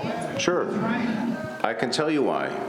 So let me just say one thing. One of the first things I did when I got started was I looked at the desk situation at Fairway and also at Marinette, and we are working towards having that resolved. We're going to move the desk out from back where it is. I never understood that either. So there's plenty of things that you don't see going on behind the scenes to address some of these issues. The reason that I thought a 1-year lease extension for Bell was in order was because part of what we heard in the whole Mountain View discussion is we need to take a look at all of Sun City. We need to do a master plan, if you will, take a look at all right, it's been 60 years. Is there something better we should do with the way we have things organized on our properties? That's never been done. So as part of the 5-year team that I have in place, this, one of the issues that's going to be addressed next year is to do just that, to take a look and have a master plan and say, are we really using things in the best location? So because of that, rather than go to a 5-year lease, was not knowing what the answer to that is. Maybe a library should be central. After what I'm hearing today, maybe we need 3 libraries. I don't know, okay? So please understand that I have no intention to cause anybody any great harm, all right? I try to do what I think is best based on all the information, and you don't always have all the information in the public. We can work toward that as we go through this process. So that is the main reason, because if it came back after a master plan that maybe the library should be somewhere different, I didn't want to have. All right, I'm trying to answer your question. That's fine, people are allowed to do what they want. So that's basically the answer.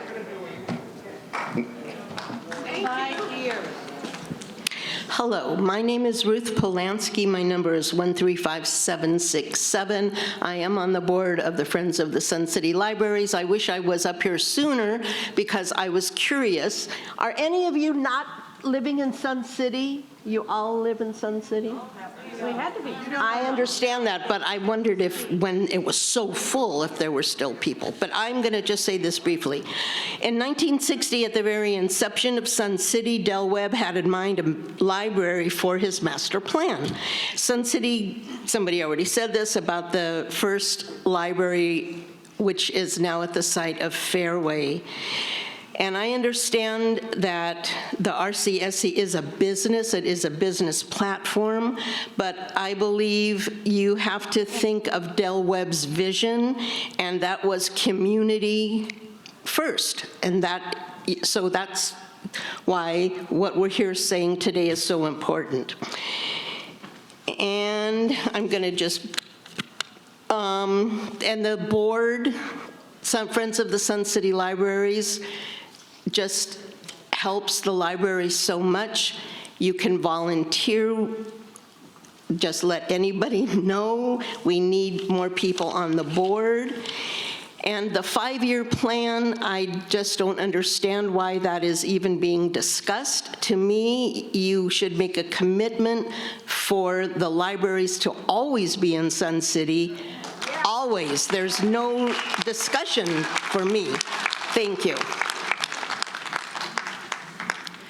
Moira Hernando, 161557. Start off with a simple question.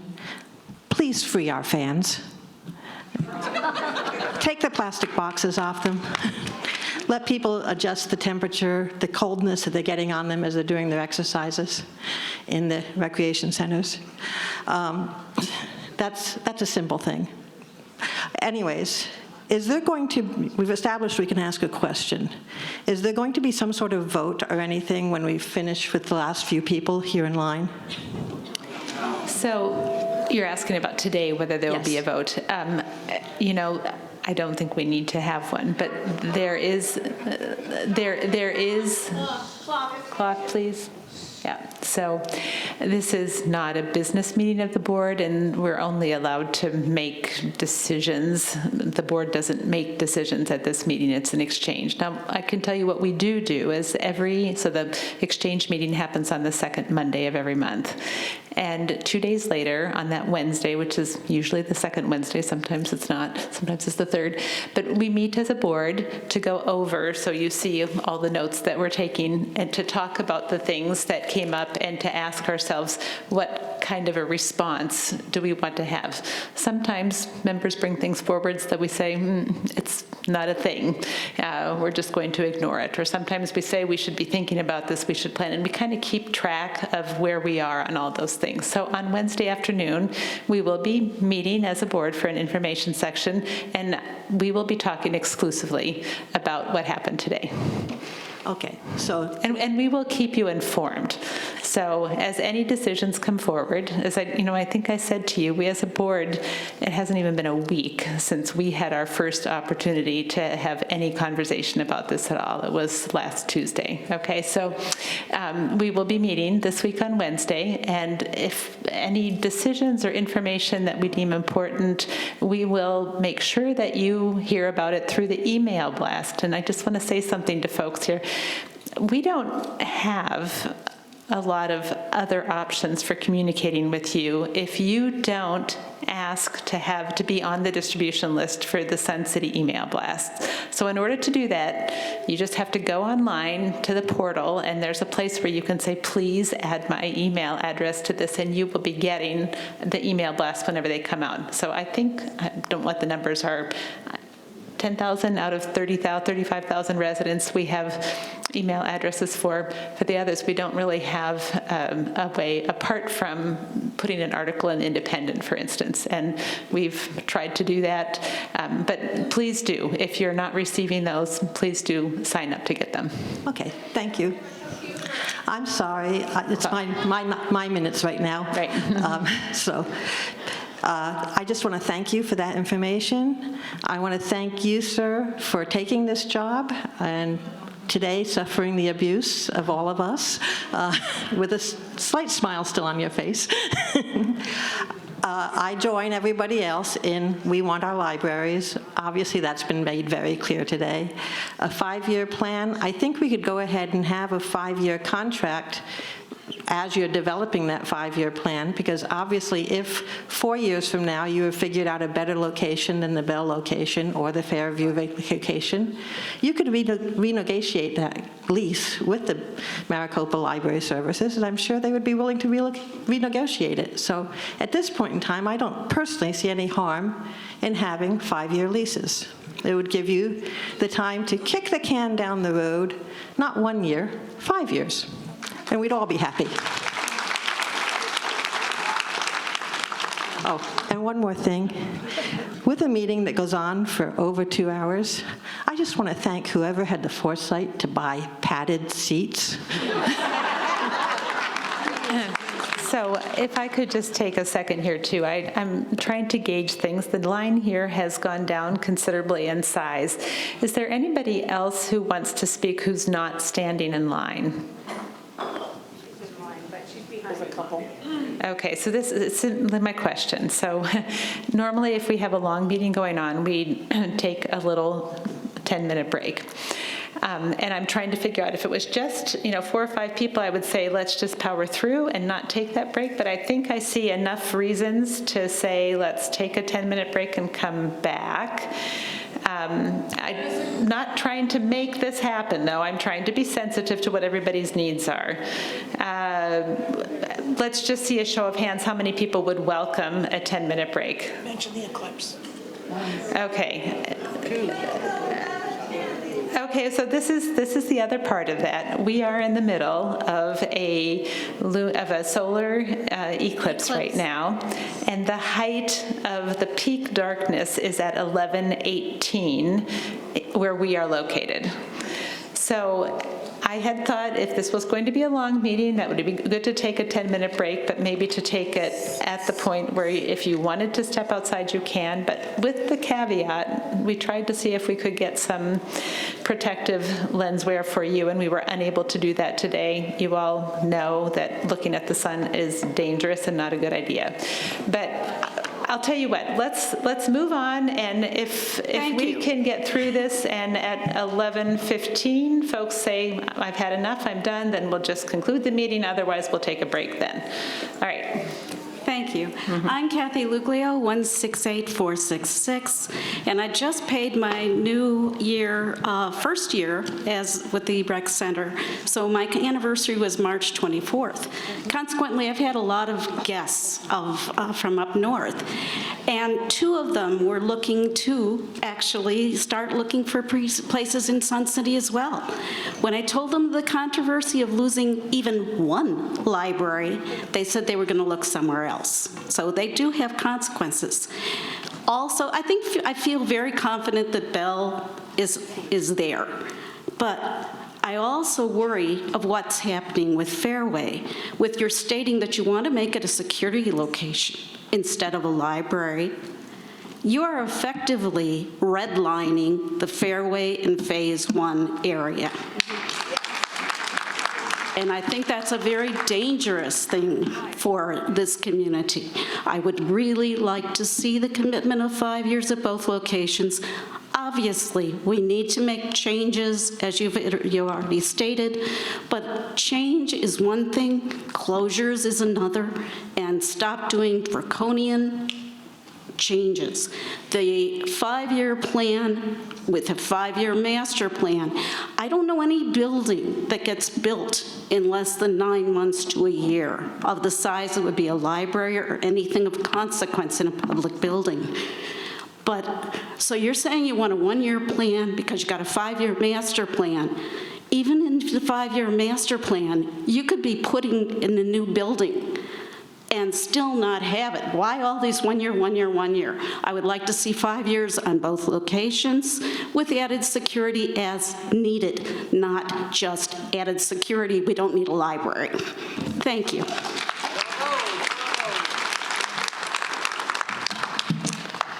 I'm back again. Diane Modell, 145165.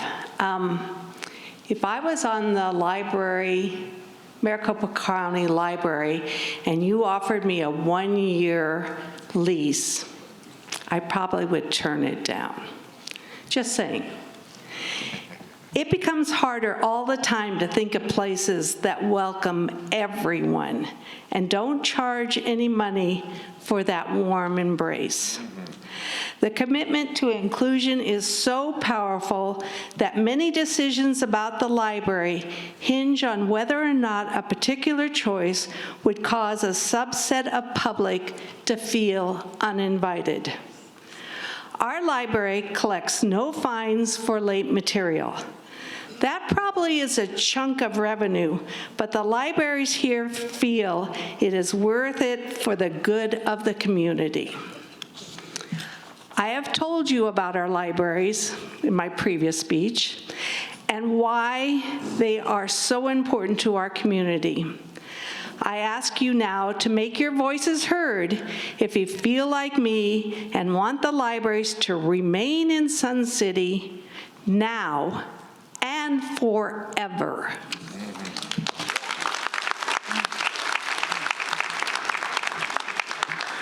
Hello, my name is Darla Akins, 54010. And you just made a speech about how long this meeting is. It probably wouldn't have been this long if we didn't start 20 minutes late. And Karen, you didn't make a 20-minute speech. So the meeting really is not that long. I've lived in Sun City for 20 years, and this is absolutely unbelievable. At the beginning of the meeting, someone stated that there is a miscommunication going on. And you said you were not going to be closing the libraries. You're just going to find another suitable place for it. Well, to me, that's closing the library. I'm sorry. If you got to close it to move it somewhere, it's closing the library. And then you said, well, we're going to give it a 1-year lease. That's like closing the library because somebody said earlier, you're just throwing us a bone. I was like, oh, let me just throw this out there so they'll quiet down and they'll go away quietly.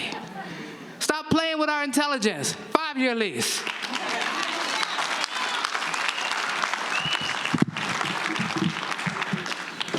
Well, as angry as I've been for about a week now, and today, I do want to begin by saying thank you to the board and to the arrangement that Sun City has for having, Mel Levitino, 144097.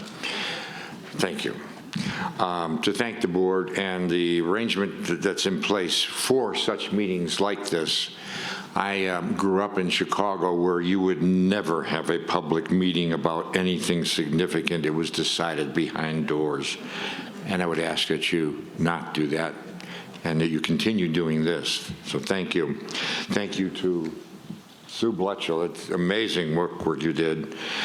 And I want to thank this list of speakers that was here. I'm not officially a thanker or anything, but I've been using libraries for all of my life. And I learned a lot of things that I'm going to use in an essay about libraries from these speakers. Thank you. And I want to add to that this series of footnotes. I hope you will visit your library this week and say thank you to them. And I hope you will read, I'm indebted to the Sun City Independent for much of my information on this and many other things. They have copies there if you don't have them somehow else. Sometimes it doesn't come to my house. I hope people will read the Sun City Independent. It's a superb local newspaper. And the last thing is I hope people will consider volunteering for recorded recreational reading for the blind. It's got reading in it. And it is a magnificent facility where, frankly, the most interesting people I know in Sun City are there volunteering. So I hope that some of you will consider doing that. And also, they can use donations. Thank you.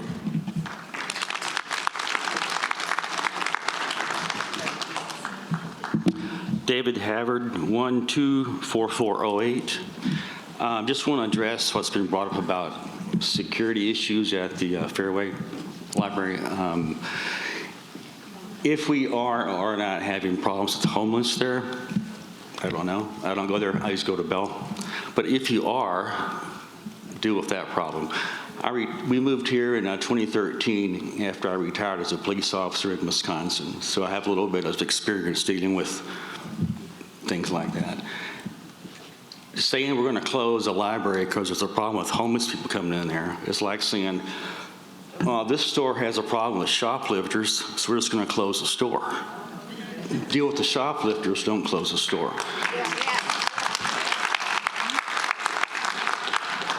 If there's a problem with homeless, deal with them. Thank you.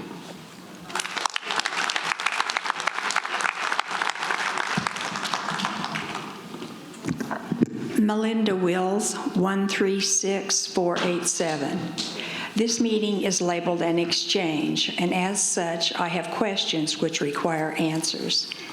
I'll begin with, is there any other outside agency or business that contributes $1.1 million in goods and services back to the Sun City community? Yes or no? Can anyone answer that? Stop the clock. No one can answer that? Okay. Our treasurer? Okay. The second one is there any other club that contributes fees back to RCSC? Yes. In the amount of $90,000 or more? Yes. Okay. Because that's what was published, that the library returns to RCSC. Okay. Karen, you stated that there is additional data that is needed, and in extending a one-year lease, you could acquire that data. Please tell us what data you want to research before making an extension of 5-year. Sure, I would be happy to do that. So one of the questions that we asked of our general manager, because the issue of how the security issues were very prominent in the decision, was, well, what is the history that we have there? So Mr. Delazansky was hired in October, so he has not been in this role during the hot summer months when issues of cooling stations and so forth are most critical. So we haven't had a chance to run that down yet to figure out what exactly it is. And we have heard, we've been told that, well, all the emails say, I use the library all the time and I've never seen a problem with it. Patrons of the libraries don't always see everything that goes on. And so we're simply asking, what are they? What does it look like when you have to trespass an individual? What happens if when you trespass an individual, they're non-compliant? This is our private property. It's leased by the library. Who is actually responsible for monitoring that? What kind of leverage do they have? What kind of history, what kind of resources do they have? what kind of training does our staff have? Do we need to have? So we've actually increased our security staff, which has been fairly small. We've gone from 1 individual to 4 individuals within the last several months because we realized this is just an increasing concern.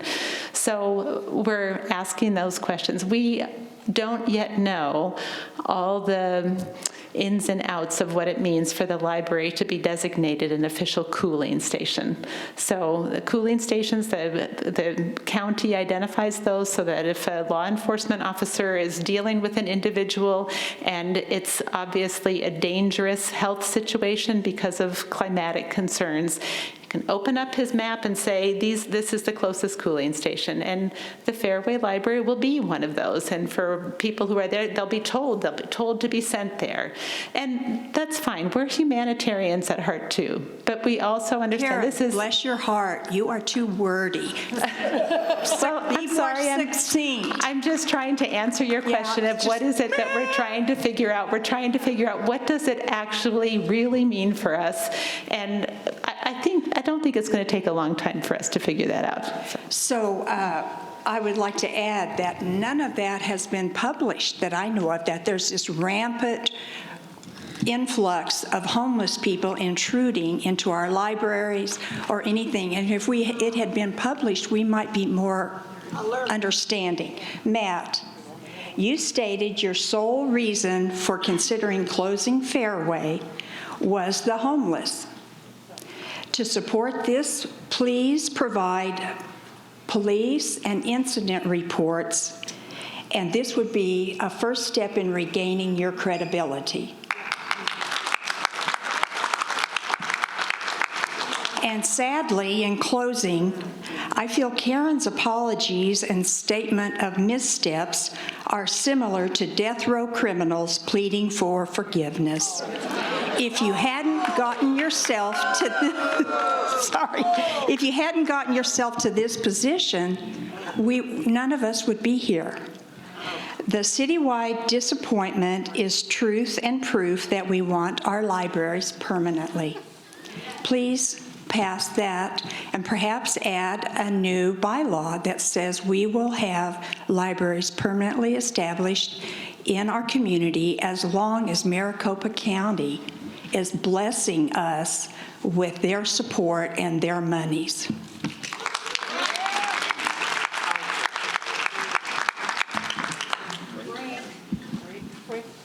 It's almost too late to go speak. Does anyone else want to, I'm sorry, does anyone else want to speak?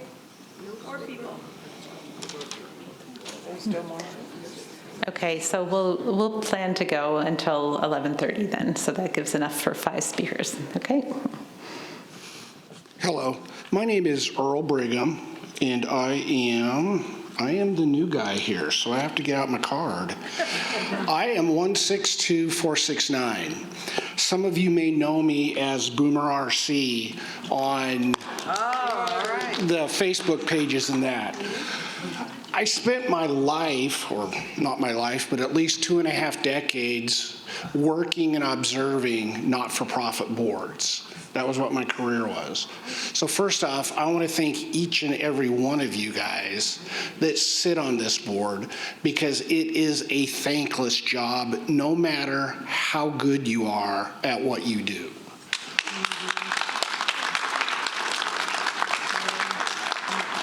The second thing that I would like to say is there is clearly a problem between the community, the board, and management.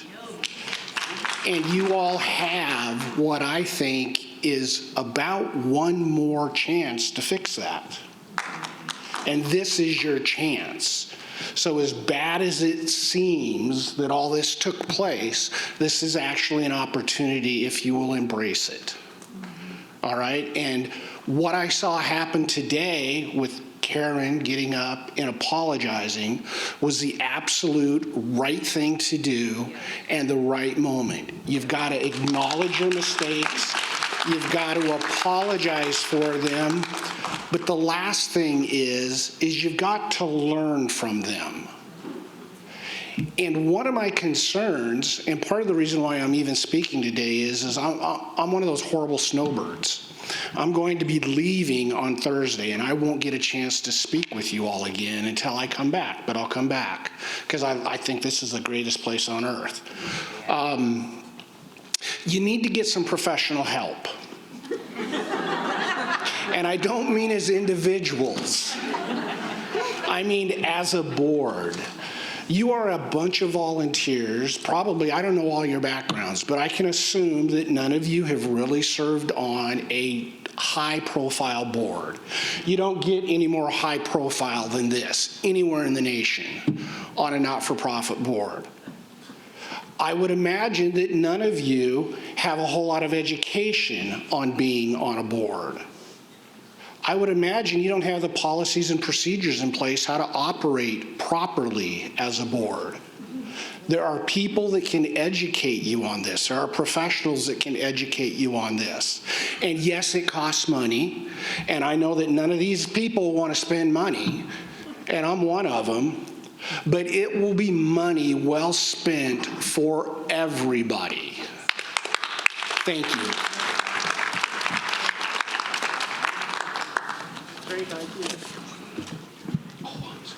Can you hear me? That's nice. My name is Anne Marie Mahoney, and my number is 157919. And I want to echo what many people have already said. Thank you. It's a thankless job. I should run for the board, possibly, but I have many excuses why I don't. The one thing that I really know is the importance of communication. We've been talking about it, and it's time. What upset me with the quorum meeting March 12th, I was going to go, and then something came up and I didn't. And I'm like, well, something came up. I kind of forgot that it was the meeting where we would have a chance to really maybe vote on something or other, or have a better say. What really got to me was I do read, as this gentleman said and several people have mentioned, the Independent. I'm shocked at how many people don't read it. I am shocked. I just kind of thought, having lived here 3 years, that, this is where we get our information, of course, and, the blasts and stuff too. But I was dumb. I missed the meeting. Page 6 on March 20th says, on page 6, it wasn't on the cover, it wasn't on the front page of our Sun City Independent. RCSC fails to gain quorum at annual meeting. That was on March 20th, and yes, I missed the meeting, and I was extremely upset, and I thought, I count on this paper, and I thought maybe there was a relationship somehow between the board and getting information out through the Independent, that this would have been on the front page. My suggestion is, get flyers, I'll pass them out. I'll go down as many hundreds of houses you want me to and leave them at the door to people to read the Independent. Because you guys, this is your freest, bestest way. We're talking about reading. And if people understood, read the Independent. This is where we communicate with some of the people who don't have a smartphone, who don't have an iPad, who don't go to the library, don't get out. That paper does come to, I believe, everybody's door. Thank you. Anyway, that's my suggestion, is get a flyer, contact me, I'll hand them out, okay? And thank you, really, seriously, thank you for all your help and listening. My name is Lois Robinson. My number is 53367. I know where you all been. I've been where some of you been, especially you. I know what it's like to serve a board.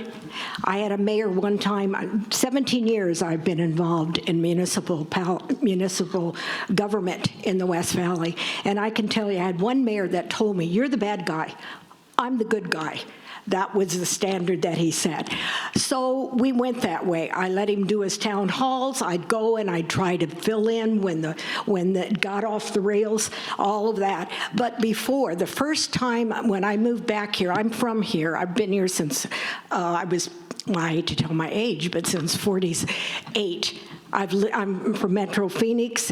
I was raised and educated in Levine. So I know the West Valley. We've lived other places.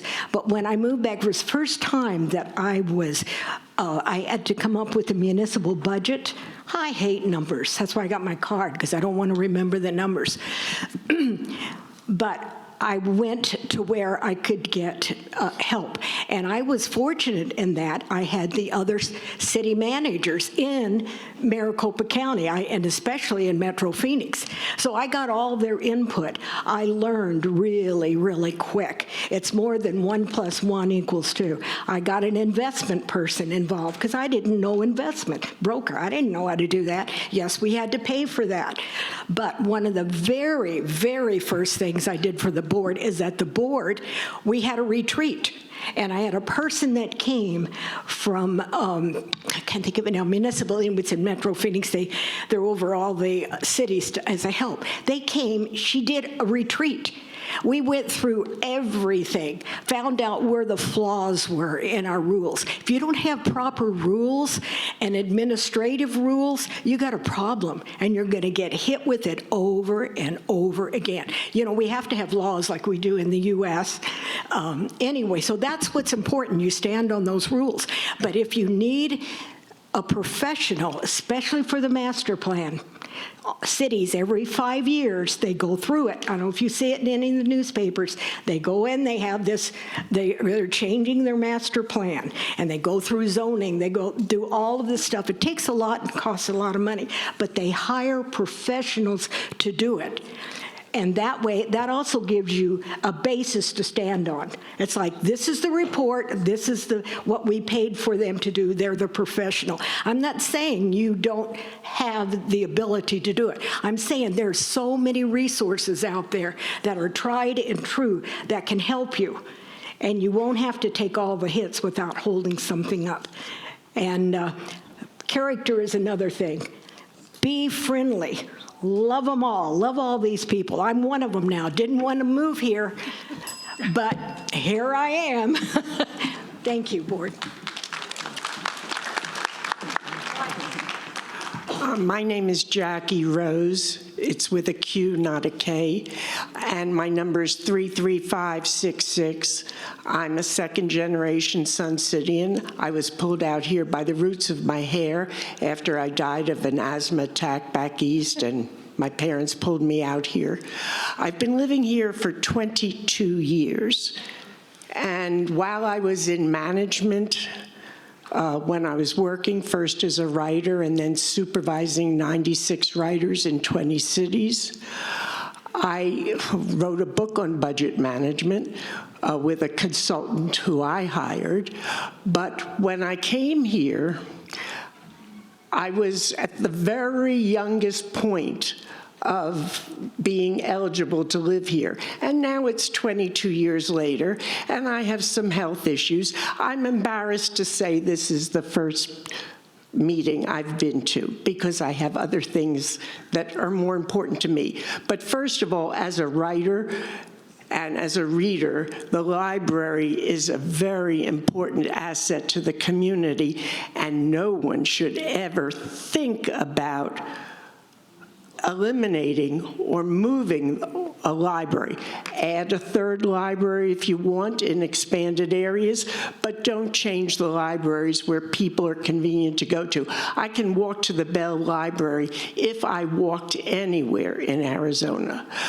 Another thing I want to bring up, as long as I'm here, I'm recovering from neck surgery, and I'm trying to do what I did in physical therapy in the exercise rooms. And the Bell Rec Center has high ceilings, which is good for asthma. But the fans, you used to be able to turn it off if a fan was right over your head, and it was blowing a draft on you. There was a little button on each machine where you could turn off the fan. Suddenly, there's no button, and all the fans are going, and there's no way to turn them off. I don't know who made this decision, but I go in dressing after I get into the building and look like a Nanook of the North to go exercise so that the breeze, 69 degrees on the thermostat, doesn't blow on my neck and make it so stiff that I can't drive home. I mean, this is, thank you, thank you. I thought I was the only one who had this problem, but I don't know who made a decision to take those little stickers that control the fans off so that if you're sitting at an exercise machine that's right under a fan, that's blowing on you. Up until 2 months ago, that wasn't a problem. It's become a problem.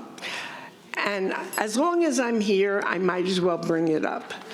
Thank you very much. And I wouldn't take any of your jobs for anything in the world, because as volunteers, you're doing a fantastic job.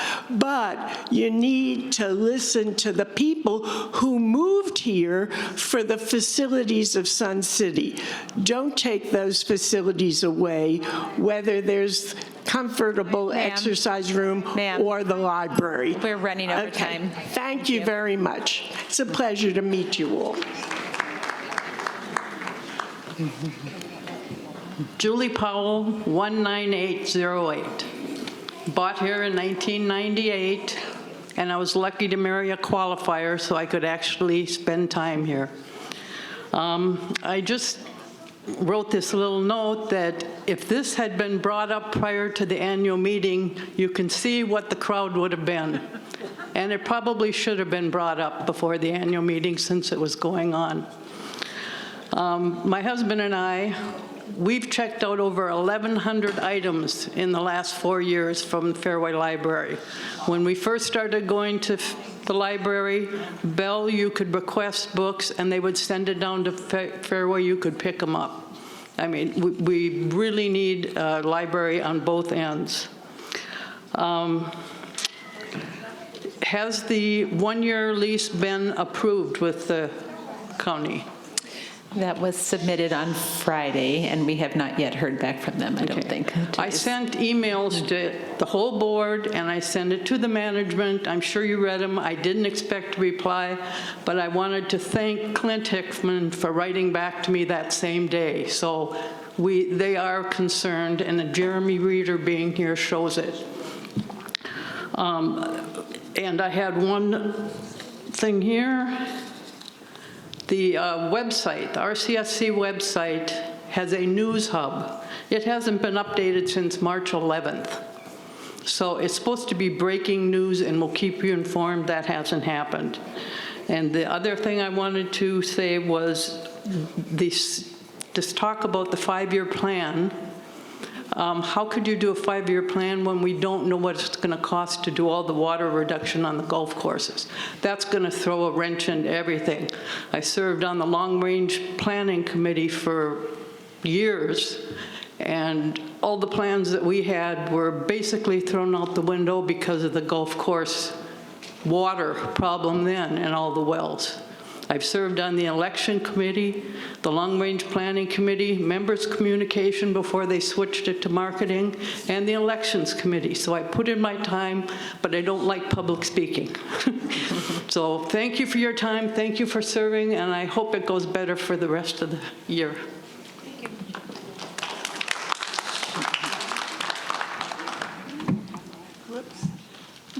Hey. My name's Diana Glauer. I'm not a newbie. I've been here 4 years, but don't know my number. and it's 153576. Anyway, it's on the back of my card, and I think that's where you say it. Is it? Yes. I wanted to make sure you guys were still awake. No, I really sat down and I thought, oh my God, I'm going to get up there and I'm going to talk. And trust me, I'm long-winded. And I know we only have 3 minutes, so I put down some things that meant a lot to me. So, ladies and gentlemen, I just wanted to talk about a place that is a treasure trove of knowledge, a sanctuary of peace, and a cornerstone of our community, and that's our libraries. I love FAIR. I love it down there. I love the people. For our senior citizens, the library is not just a building of books. It's a gateway to the world. It offers a quiet space to explore the stories of yesterday and the news of today and possibly of tomorrow. In the library, seniors like myself find more than just books. They find classes, they teach new skills, programs that entertain and enlighten, and resources that connect them to the wider world. It's a place where they can meet friends, share experiences, and keep their minds active and engaged. The library is a lifeline for many seniors who seek knowledge, companionship, and a sense of belonging. It's a place that represents their wisdom and values their presence. I'm putting this guy to sleep. So let's cherish our libraries, for they are beacons and learning and hope for the seniors and for all of us. Thank you very much. That wasn't a large clap. Missed it earlier. Hi, Pam Kaufman. My number is 154518. And I'm sure all of you know now how important the libraries are to all of us. And what I want to know is, where do we go from here? Is the fairway lease going to be reconsidered for 5, or is it a done deal for the 1? And will any of the questions that were asked today, will they be addressed? And if so, where will they be posted? Does anybody have an answer? Are you going to answer our questions that were given today? So, time, please. I'm sorry, your first question was whether the one-year lease. No, it is not. That there's no finality about that, as I think we have made very, very clear in all of our communications. It's designed to give us time to look at the totality of everything that we want to understand before we move forward. I actually think there's a very, very high likelihood that there will be 2 5-year leases in the very near future. We just don't, it's really easy to just make emotional decisions on the spur of the moment. We don't want to do that. And I understand you're disappointed that we can't tell you today. We're sure that there's going to be this. Just give us a little bit of time to make sure that we have all the inputs that we need in order to make a really good decision. I think there's a very high likelihood it may be done before the current lease even expires. Okay, but the first step that we as a board took, and I think, this is sort of, the system actually worked. We have an oversight role. We looked at what happened. We said no. Okay, and it was, so right now there are no libraries slated for closure. Okay, so we're just asking for And I know there were a lot of questions to ask today. I'm sure you've got them all written down. So then we'll be able to see the answers to the questions. Well, as I said earlier, we'll be meeting on Wednesday to talk about, as we do always after a member exchange, and we will have a conversation, and we will likely be making some kind of communication available to you, but please make sure that you're signed up to receive the email blast. All right, thank you. Mm-hmm. So my name is Dina Carter, 158349. I've only been here a couple of years, but I was born and raised in Arizona, and my dad worked in Sun City. So my question, first one, is to you. Earlier you stated that all of this kind of started in February, the first couple of the emails, but you said you were only notified about a week ago of what was going on, so why is there that big difference? Because that was not, it wasn't a board issue at the time. It's, so as I said, lease management. Clock, My time. please, yeah. So lease management is within the job description of the general manager. So it was quite, and we were aware of the fact that there was a review coming due of a lease, as all leases are, and we thought, good, review it. Okay, but what the decision was that came out of that, we were not aware of until last Thursday at 6:06 p.m. So I'm going to guess that these guys over here with the blue shirts, we pay them? They're a management company that we pay them to? It's not a management company, it's our management team, that's correct. Mm-hmm. Are they paid? Yes. What are they paid?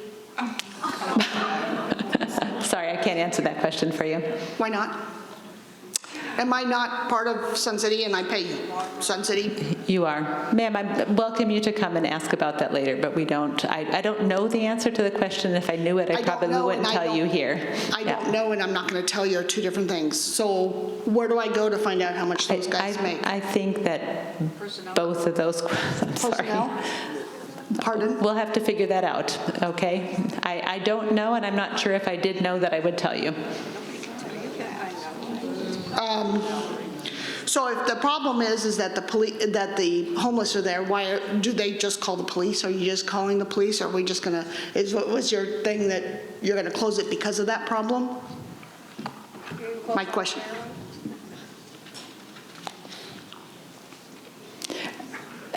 Well, that's part of the thing that we're trying to figure out is what are the actual authorities that different aspects have. It's a little bit complicated because it's private property, but it's leased to a county, and a cooling station, there apparently are rules that say you cannot turn anybody away from a cooling station. We need to figure all that out, and we will. We have increased personnel and security in order to try to deal with that, and I think you might be aware of the fact that we've had very severe problems at the Oakmont facility, and we have taken what we think are appropriate measures. The entire property has been hardened. It's not easily possible for people to access it and to make it more restrictive. So we have some experience with that, but we're allowed to do that because it's our private property. We're not sure that we're allowed to do that with property that's leased to a library that's officially designated as a cooling station. Okay, last questions, and just because I'm not sure. When they implement things, do you guys see it before it goes all the way through, or they just have the final say on things? So I'm not sure. I'm just trying to understand. Yeah. Sorry. There are thousands of things that happen that we as a board don't know about. We actually pay people to do those things because that's the role of management, is to handle all the operational affairs of the community. So if they make a decision to change from this kind of a water fountain to that kind of a water fountain, do we as a board oversee that? No, unless an issue arises from it. If somebody's really, really upset and they come to the board and say, why do you have this kind of a water cooler when we wanted to have that kind of water cooler, maybe we would get involved. But in terms of the overall day-to-day management of the corporation, there are thousands upon thousands of things that are decided without the board having direct intervention into it. Okay, thank you. Good morning, Jim Powell, 19806. Hopefully I'm the last one here.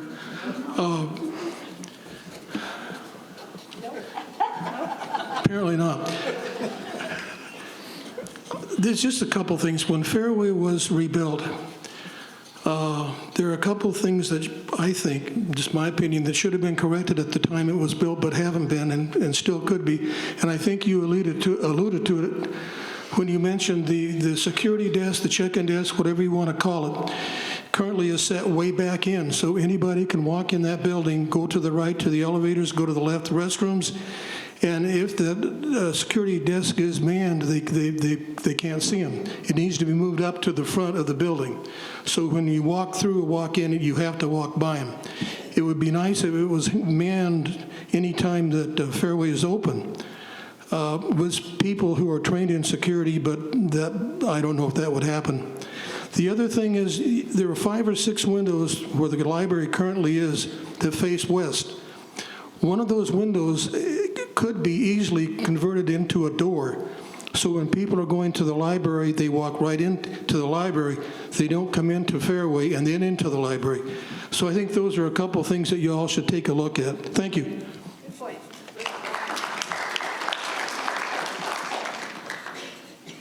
Hi, Lorraine Shalaba. My number's 145957. I just wanted to say I was very disappointed at the lack of communication that was delivered to the public.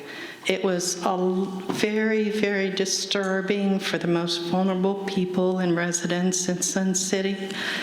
I think it was mentioned several times that a lot of people don't show to these meetings. I don't think you're looking at it in a positive way, because when people don't show, they normally feel they're doing a good job, I don't want to attend, let them just keep doing what they're doing. But I think you need to take note that the amount of people who came today to attend this meeting definitely shows that you have assaulted our trust. You have assaulted our confidence. Things are not going so well. I like visuals. You've broken our hearts because we had a very honest, open relationship with you, and we gave you complete trust, and we feel very assaulted. I know there was some discussion about money, and then I got today's newspaper that said RCSC supports dog club facility for a $1.5 million search for a suitable location for an indoor climate-controlled facility for the Best Friends Dog Club. That's in the Independent that arrived on my driveway today. So you can imagine that just adds insult to injury, that you would even consider closing libraries and then give $1.5 million to a search for a dog club. This is not constructing a dog club. This is not getting property for a dog club, but simply a search. And we are $20 million in arrears in maintenance for this organization. I don't know. I'm just stunned. I have no idea what you folks are thinking. But I think that by the show of people who came today, you're definitely moving in the wrong direction. Thank you.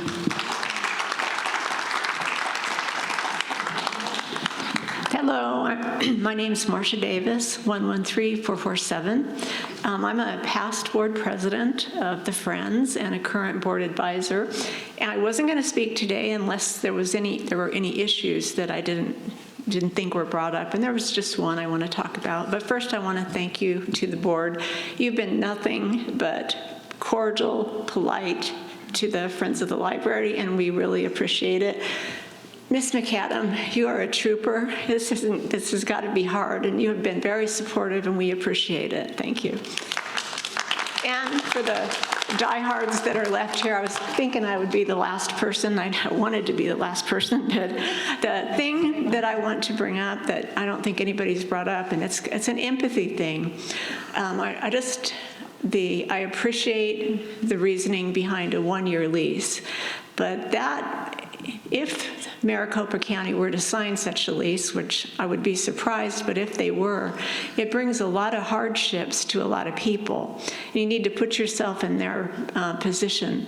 Imagine you're the library director and trying to keep your staff after they've heard all of this and they know they're on a one-year lease. They're going to be gone. They're going to look for other places to work. We've seen this in our own bookstore already. Our volunteers are so down and they're thinking, why are we bothering? If we don't know what's going to happen after a month. Why are we still working here? Imagine Maricopa County, the lease people there. Imagine they kind of heard one time, well, bye-bye after a year, or at least that was their impression. What do they think when you're asking them for a one-year lease?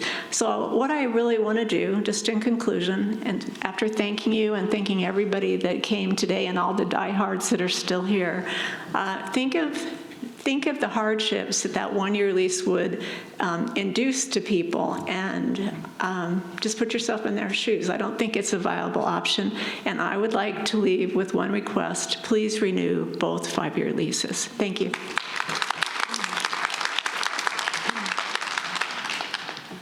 Hi, I'm Sharon McKinney, 35848. I'm a volunteer for the Fairway Library. I've been there 12 years. I'm very proud to be there. And I wanted to say that I ride my bicycle there sometimes, or I did. The homeless people never bother me. It's the drug rehab people across the street. It's on Peoria and North, and I had my bicycle stolen by them. The homeless people don't bother me. I was homeless myself at one time. But anyways, I'm very proud to be a volunteer, and I love to be around the people I work with. It gives me a purpose in life. So taking it away would be very hurtful. Thank you.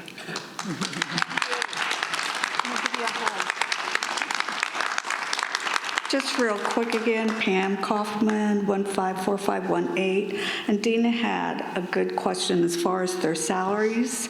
Are they posted somewhere, or will they be posted so it's a secret little, but we pay their salaries, correct? The residents of Sun City pay their salaries? Yes. Okay, so we should be able to have that information, I would think. So we would like that posted somewhere. And then any major decisions or monetary decisions, I think should be put in a paper or put out there so that the residents can see what's going on. Thank you.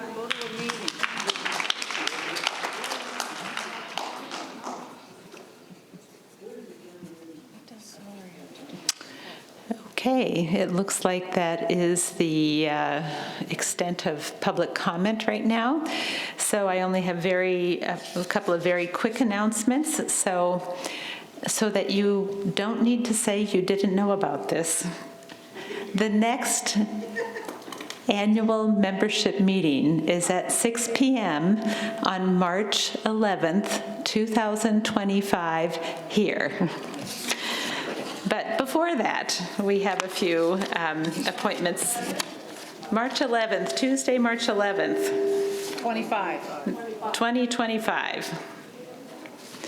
So we do have meetings before that. And I just want to mention quickly, the annual membership meeting is something that is generated by members. Okay, we don't provide an agenda for that. Okay, the annual membership meeting is that members say, I want to talk about this, I want to make a motion that this happens. And if you bring those, they get on the agenda. If you don't, they don't. Okay, so in terms of making that a worthwhile thing, remember that. And there are some deadlines about how much time in advance of that meeting you need to be presenting your motions so that they can make it onto the agenda. So, but before that, as I said, we have other meetings. The next meeting of the Board of Directors, and this is an official business meeting, and the agenda will be posted 7 days in advance, is on Thursday, April 25th at 9 a.m. here at Sundial. The next exchange, so remember at the business meetings, we do the agenda, and you are welcome to speak to any item that is on the agenda. There are sign-up sheets in the back that you sign at the beginning of that meeting, before that meeting. The next exchange, which is like this, where you don't have to sign up to speak to anything, that allows you a chance to have 3 minutes for questions or comments, is scheduled for Monday, May 13th, also here at Sundial at 9 a.m. So there being no further business and without objection, this meeting will be adjourned. Don't forget to turn your phones back on. Hearing no objection, this meeting is adjourned.